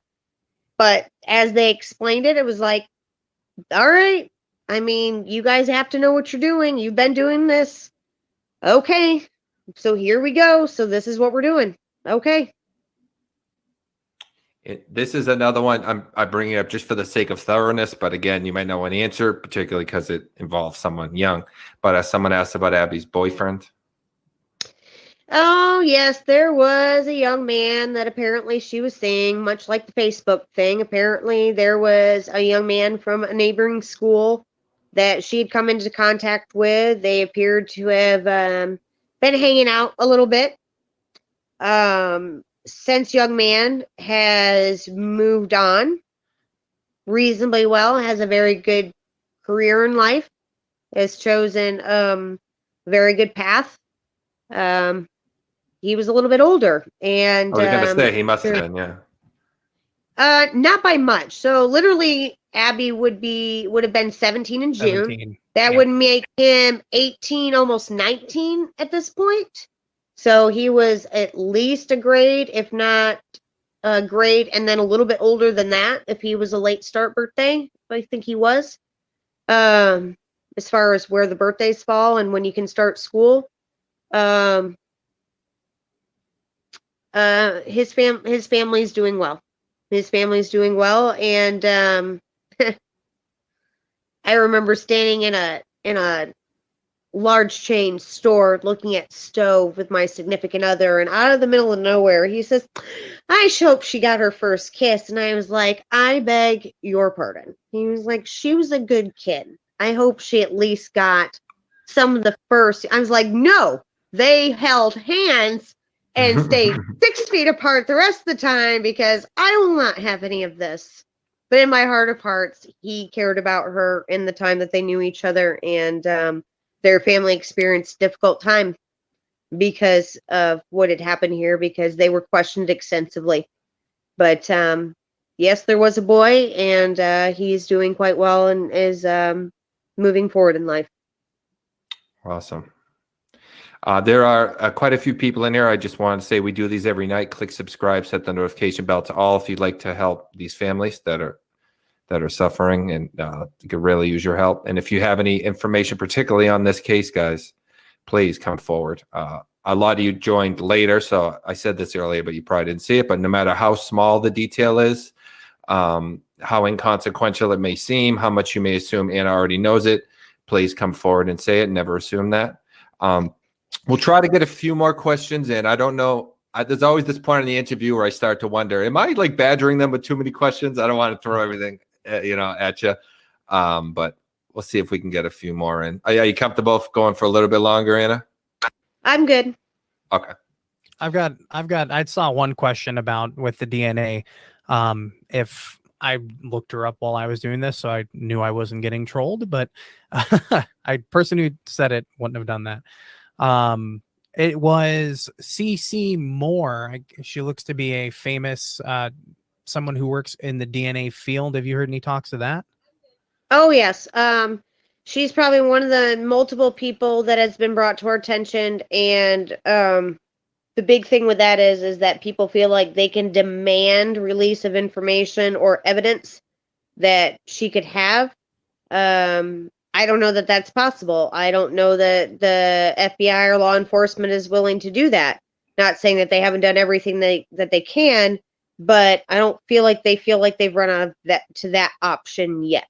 So I am well aware of her research and how she's helped with it was the Tinsley case, wasn't it? I know that there's a lot out there. Yep. Yeah. See, I've heard, I'm aware, and that's 30 years. And God bless that family, because I don't want to be there in 2 years. It's a long time. Oh. I am aware it's not that we've said no by any means, but that's not a direction that our people have gone to. As far as I, the family, am not going to tell the police that they have to do something because somebody else thinks we ought to. I feel like Ellie has got this under control, and if they feel like that is the last option, then I guess that's what we'll do. But they don't seem to feel like we need to do that right now. But yes, we've heard it. We will keep it in mind. Just want to make sure to thank the person who asked that question. Forgot to do that in the beginning. Okay. And lots of love asks, how close was the grocery store incident in the 13th? Oh, good heavens, over a year. Well over a year. Like it had to have been that summer before all this, which would have put us sometime in the middle of 16, I would think. Sometime in middle or fall of 16, and they didn't pass until February, so not quite a year, but not close enough incident. And I did bring that up to law enforcement, and I was like, nowhere near the sketch, nowhere near resemblance, nowhere near anything. I think it's just one of those weird happenstances that women can have with children sometimes, of people that they don't know.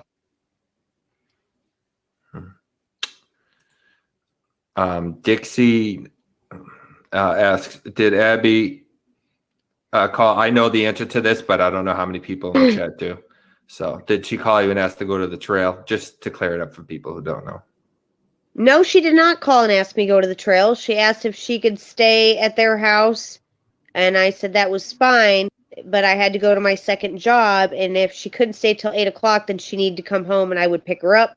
They said no, she was fine until that time, which was after dinner, which is all she asked about. And I remember Becky mentioning it to me in an interview after. She goes, I never even asked you. I said, well, wouldn't it matter if you did or not? I trusted her to go to Florida with you guys. I didn't ask what you did in the county.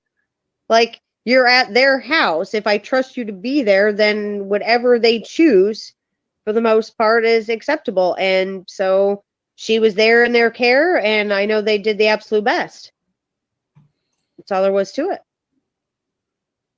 Okay.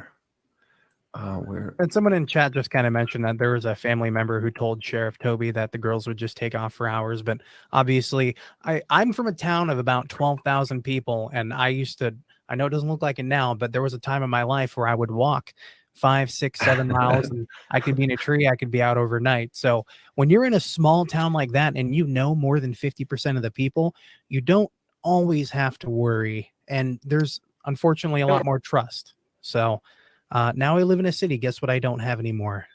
That trust. No, that's fair. And I've got a couple of very close girlfriends that have kids her age and older. Some go to the same school, some go to a different. And another friend that didn't have kids that age, he's like, we don't just get to talk to so-and-so's kid. I was like, are you kidding me? If our mothers saw you acting a fool in town, they're going to tell you they saw you, and then they're going to call your mother and tell you. So they're going to stop you and whip on you, and then they're going to call your mom, and then you're going to get it at home. So best not act up in town, because somebody's mom saw you. I mean, guaranteed, if you tried to rob a bank, so-and-so's mom was... one of the easiest things you can do through the social media of the Facebook platform is your birthday fundraisers. We looked at the number of family members that we had and the number of people even this year, and that stunk big time to not be able to celebrate them. But due to safety and regulations, was the smart thing to do, and we're just going to hope for bigger and better next year. But a lot can be done just through social media. For sure, guys. Please share everything, flyers, in interviews, posters, and as I see fit through Facebook. He has quite the following. The cat has quite the following. I was trying to make you smile a little, so I'm glad it worked. Do you want to ask this question, Grotto? This looks like a good one. Yeah, absolutely. Anna, what are your thoughts on why LE said the crime scene was strange and that they think they were onto something early on, but someone led the investigation? This goes into a question, but someone led the investigation down the wrong path. That's a unique question, only because I don't think I've ever heard it put that way. Location wise, was not where the girls were found was not an easily accessible area, fairly much debunking the rumors that they were taken from and brought back to their resting place. I have been there personally, and when I set foot on the ground, they said, "This is the spot." And I looked, and I turned around, and I looked, and I looked. I was like, "So they didn't leave here, it doesn't seem." And he was like, "We didn't really think they had." I was like, "Well, yeah, but now I physically see that Abby might have been a little tiny person and Libby was a little bit bigger than that, but it would have been very difficult for somebody to have removed them alive or deceased and then bring them back." So there's that. As far as the rest of that question, I can't say that I've ever heard anything similar to that ever being brought up as to, I guess I don't know what was so unique or troublesome or questionable about it to why they thought that. Okay. I've seen this quite a few times throughout about Bridge Guy having reddish hair. That I didn't personally see this in my research. Did they change what they thought about his hair and his eyes? Because this has come up a few times. So No, again, that goes to like the witness statement things that most people felt like it was a blondish red hair color, but looks like a good one. Yeah, absolutely. Anna, what are your thoughts on why LE said the crime scene was strange and that they think they were onto something early on, but someone led the investigation? This goes into a question, but someone led the investigation down the wrong path.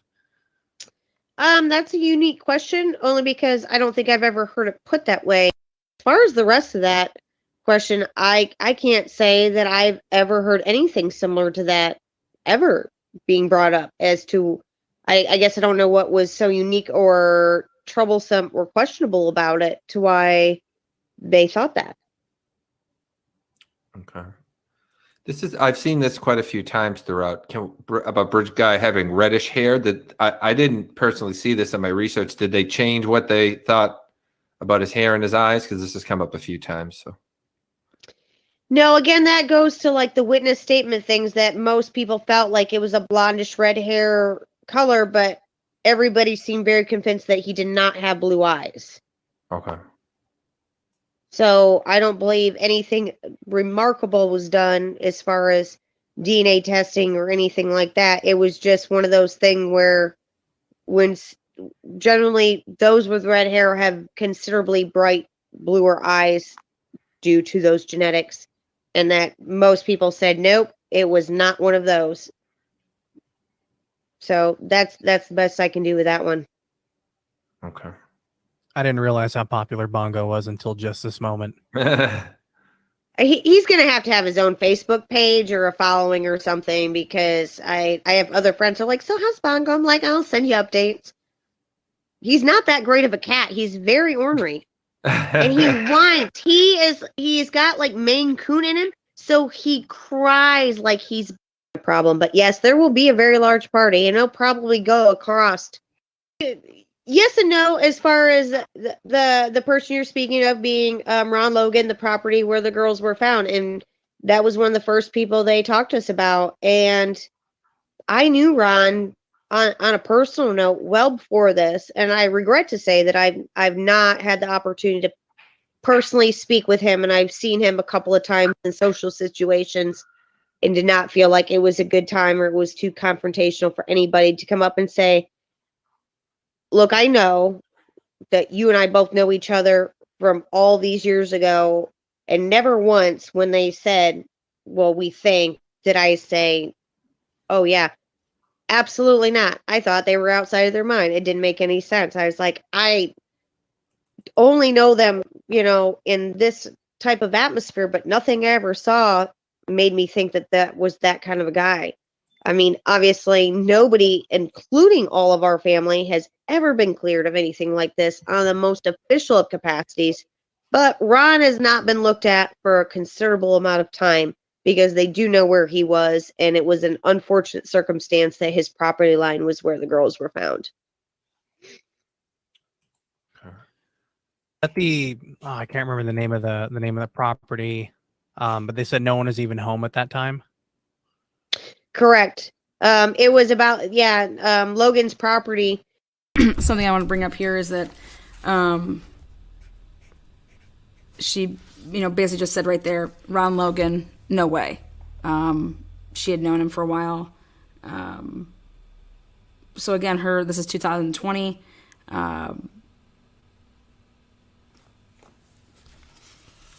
Very interesting accuracy stuff, and obviously Ron Logan was not arrested for this. Rest his soul, he is passed. He was out, I believe, taking things to the dump, and then went to a neighboring establishment. So Neighboring and watering he was hole. not supposed to be driving at that time, I believe, like legally speaking.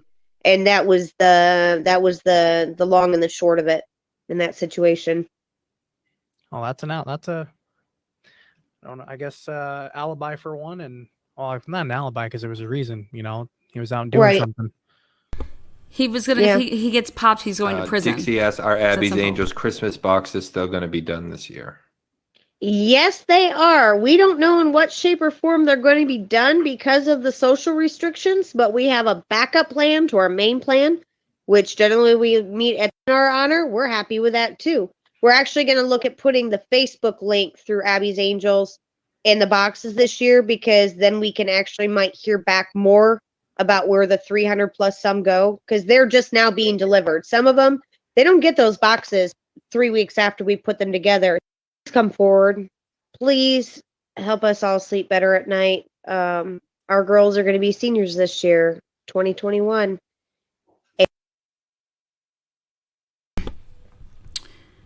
All right. So, what do you guys think? I'm gonna remove.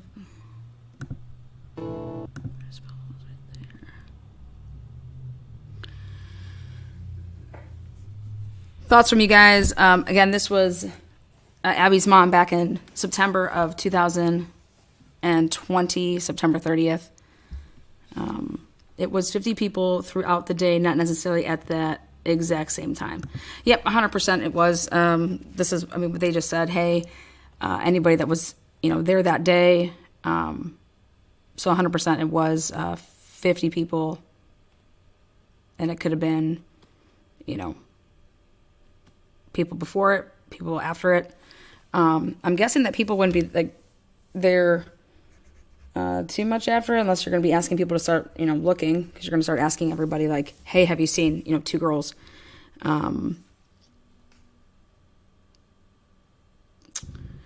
Just so you guys know, the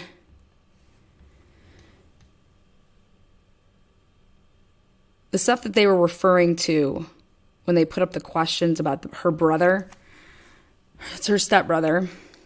And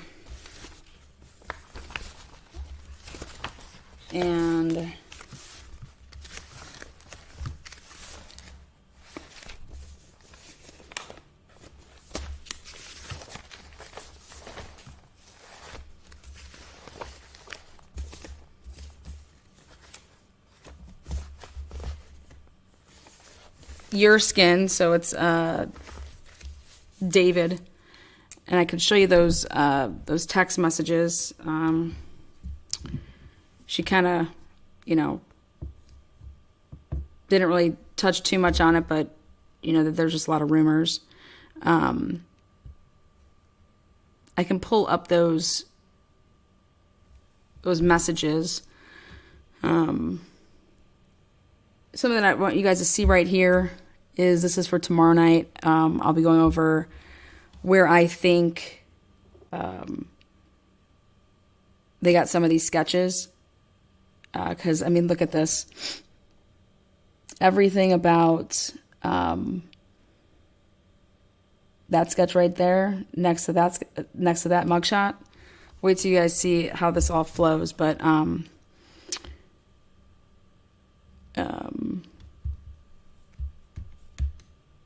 they said the sketches came from the 50 different people.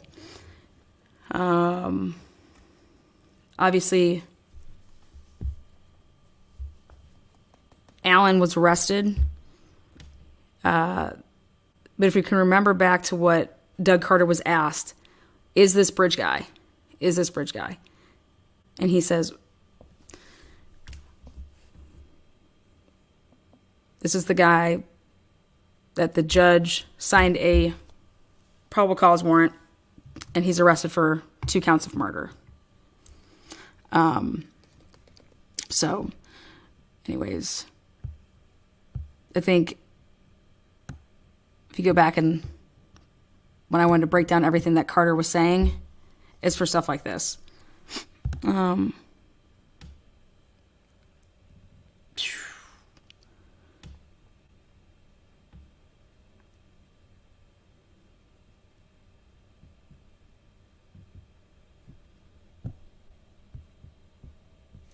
might have been one of those 50 people. Yeah, could have been. Definitely could have been. I think that would have maybe helped in terms of his wife and his family. You know, people want to say, how do you not know that was your, you know, the way he's walking. So, let's see. I'm going to pull up this next thing so you guys can see these messages. My question to you guys is, how do you feel? Do you feel that Anna was being honest with her answers? I take it as, like, I think that she was. I think that I think it was interesting when she's talking about, in the beginning, she says that they, you know, about getting lost, got lost, about, you know, falling down. I'm still looking. I want to know where that shoe was and why it would be on the opposite side.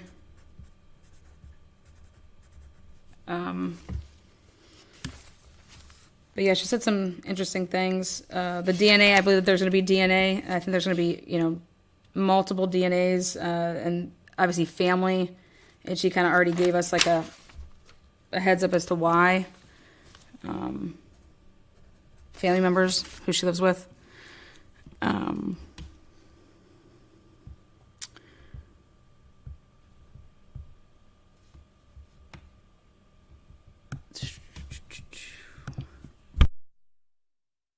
Again, so your thoughts there on that interview. Again, that was from 2020, September 30th, 2020.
This is courtesy of I'll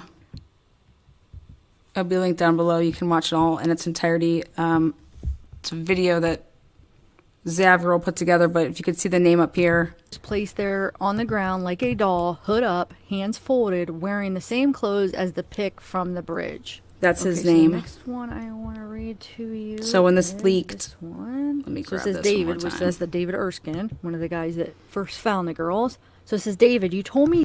So right here, they're saying that she's saying that David, this is Anna's stepbrother. David and Megan. Megan's her stepsister. David, her mom married their father.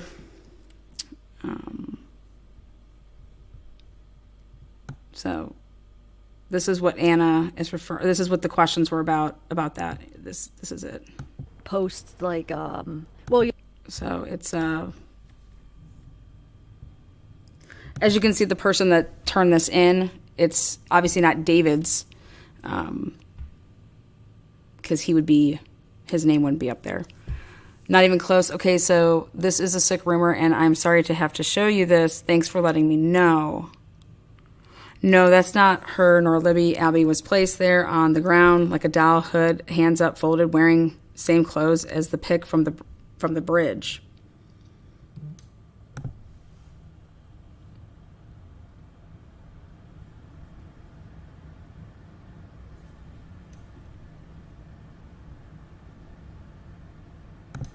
or something. And he said, not even close. And they said, okay, so this is a sick rumor, and I am sorry to have to show you this. Thanks for letting me know. And he said, no, that's not her nor Libby. Abby was placed there on the ground like a doll, hood up, hands folded, wearing the same clothes as the pic from the bridge. Okay, so the next one I want to read to you is this one. So it says David, which says the David Erskine, one of the guys that first found the girls. So it says, David, you told me you found the girls. I just wanted to confirm the second person with you was Ivan and the third was a lady. And he said, no, my sister's husband. And then we called 2 county deputies, Drew Yoder and Darren Ginocola. Okay, so the next one I want to share with you is this right here. Now, I'm not... Okay, something I want to say there now. No, my sister's husband. So that's either going to be Megan, or is he talking about, Anna? Anna was saying no, she was obviously at the firehouse. She's saying he was a volunteer firefighter. So they're saying that there was 3 people. But this was from back in the day. This is what people were talking about. I'm not sure what this is from. And this is what was asked. It's not necessarily a text. It's some information. I'm not sure where it was posted, but I'll read it to you. It's kind of interesting. Okay, I figured out where it was from. It's from Reddit, actually, and it looks like it's a post from Truth Tellers. So shout out to Truth Tellers. Now, the reason I'm bringing this up is because when asked at the beginning of Anna's interview, they asked her, are there any rumors that you want to put to rest? Blah, blah, blah. And she's like, she mentions Reddit, and that Reddit had a pretty good, handle on things. She didn't want to put to rest any rumors. Except for some of the obvious stuff she said, which was like, oh, I just found out my daughter was pregnant, or, wild stuff like that. So it says, he saw something. He could not figure out what it was. There were 2 deer standing up there. As he looked up to see what it was, that is when he saw them, said Libby's grandma, Becky Patty. It was a volunteer searcher who discovered the bodies of the Delphi teens lying in the grass between a group of trees deep in the woods. He called his wife, who was with us, and said, we found them. My sister came up and she was crying, and she said, I'm so sorry, said Patty. Okay, so the next text, he says, no, I'm fine. So this is another time he's answering who found them. So he says, no, I'm fine. Me and my other sister's boyfriend are the ones who found the girls Tuesday. Not much worse you can show me. So that was, I think, a response. Remember that text before where she's like, oh, I'm so sorry that, that you saw that, or that I showed you that, or whatever, that you had to see that. Whatever that person sent him when he said, oh, it was just a rumor, that's not them. So he's responding to that. Okay, so the next one, it says, so you can see this is still David Erskine. It says, coroner's report stated everything was over by 3:30, no rape. And they said, but I was told the report was not released. Becky Patty told me the families have not been told whether they were raped or not. And he said, and she lied to you? And he said, also, Libby survived until the next day. She tried to crawl away. Gosh, that's so heartbreaking. But there's something that I caught in this. So if you remember the text I just read you, here, I'll bring it back up. So remember, it says, also, Abby survived until the next day she tried to crawl away. So, in order for them to know that she tried to crawl away would probably be the position of her body, right? How else would they know that she was trying to crawl away? So it doesn't go along with this text that I showed you here. This is why I'm a little confused, where he says, and it's the same guy, David Erskine, he said, no, that's not her nor Libby. Abby was placed there on the ground like a doll, hood up, hands folded, wearing the same clothes as the pic from the bridge. So if Abby was trying to crawl away, how could she be laying there on the ground, hands folded? Basically, she's laying on her back with her hands. So I disagree with how she's explaining this. And what that means is you can have your hands above your head and your hands are up above your head, and your hood can be over, you can be on your stomach, and your hood can be over your head, obviously. But your hands up over your head. But again, this is only what was being talked about in that interview. And this is coming from David Erskine. This is her brother. This is Anna's, well, it's technically her stepbrother, but they had, obviously lived together, things like that. And she just told us that he was a volunteer firefighter. That's matching up with what went out. This came from Reddit. Folded, like a doll, it says, and just laying there. So how does that show that she was trying to crawl away? So it seems like they both can't be true here. Either this one here. So it says they were not bounded. They were touching but not tied together. Abby was dressed. Libby was nude. Libby's top half was covered with leaves and sticks, almost like they were trying to cover her. And they said, but you said there was no rape. If there was no rape, there is no DNA, which that isn't true. I don't know. You could get DNA in many ways. It doesn't have to be rape to get DNA. So Totally agree. I don't know what this person's talking about. But anyway, he answered. He says, correct. I don't know why she was nude, but I read the coroner's report. And this guy says correct, which is, why is he even saying correct? Like, that's crazy. Only a DNA would be from Libby's fingernails. She fought like hell. So she responded, yes, maybe it is the DNA they are referring to. Please let me know if there's anything else, and if I come across anything, I will contact you. He says, whoever did it targeted Libby for sure, and knew what they were doing with Abby. It was personal with Libby.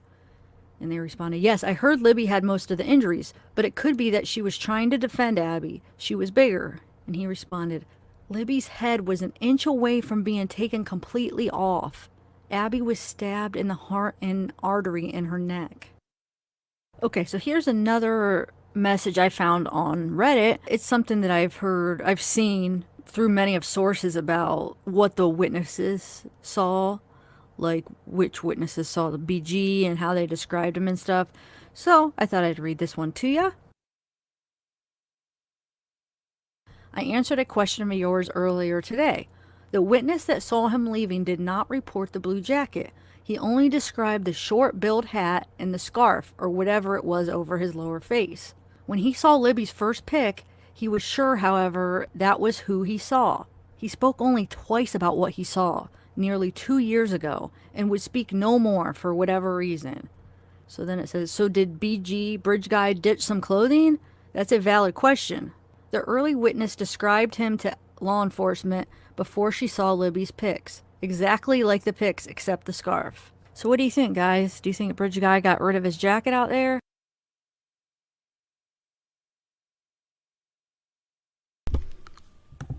All right, so those are the, I just wanted to show you guys those screenshots. Those screenshots were that, David is, again, Anna's stepbrother, lived together, and volunteer firefighter. She kind of didn't really go into all that, but there's a bunch of rumors. I mean, you heard what she said, but yeah. So that is going to round up today's Delphi dive, connecting the dots in Delphi.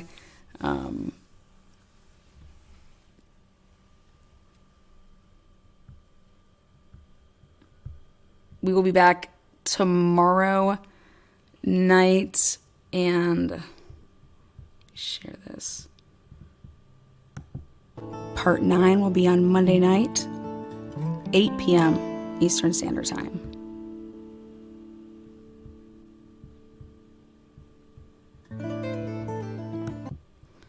All right, so yep, tomorrow night. You guys take care until then. Thank you for the new members that joined. Appreciate you guys. And again, as always, be kind to one another. Rock the rest of your Sunday night.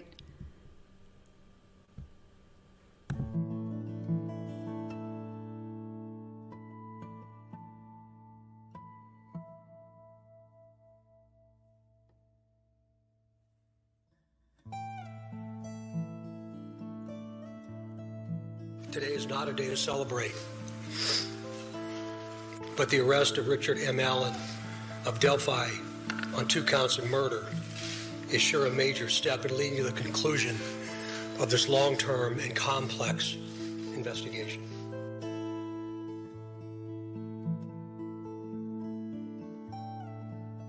Of this long-term and complex investigation. Of this long-term and complex investigation. Of this long-term and complex investigation.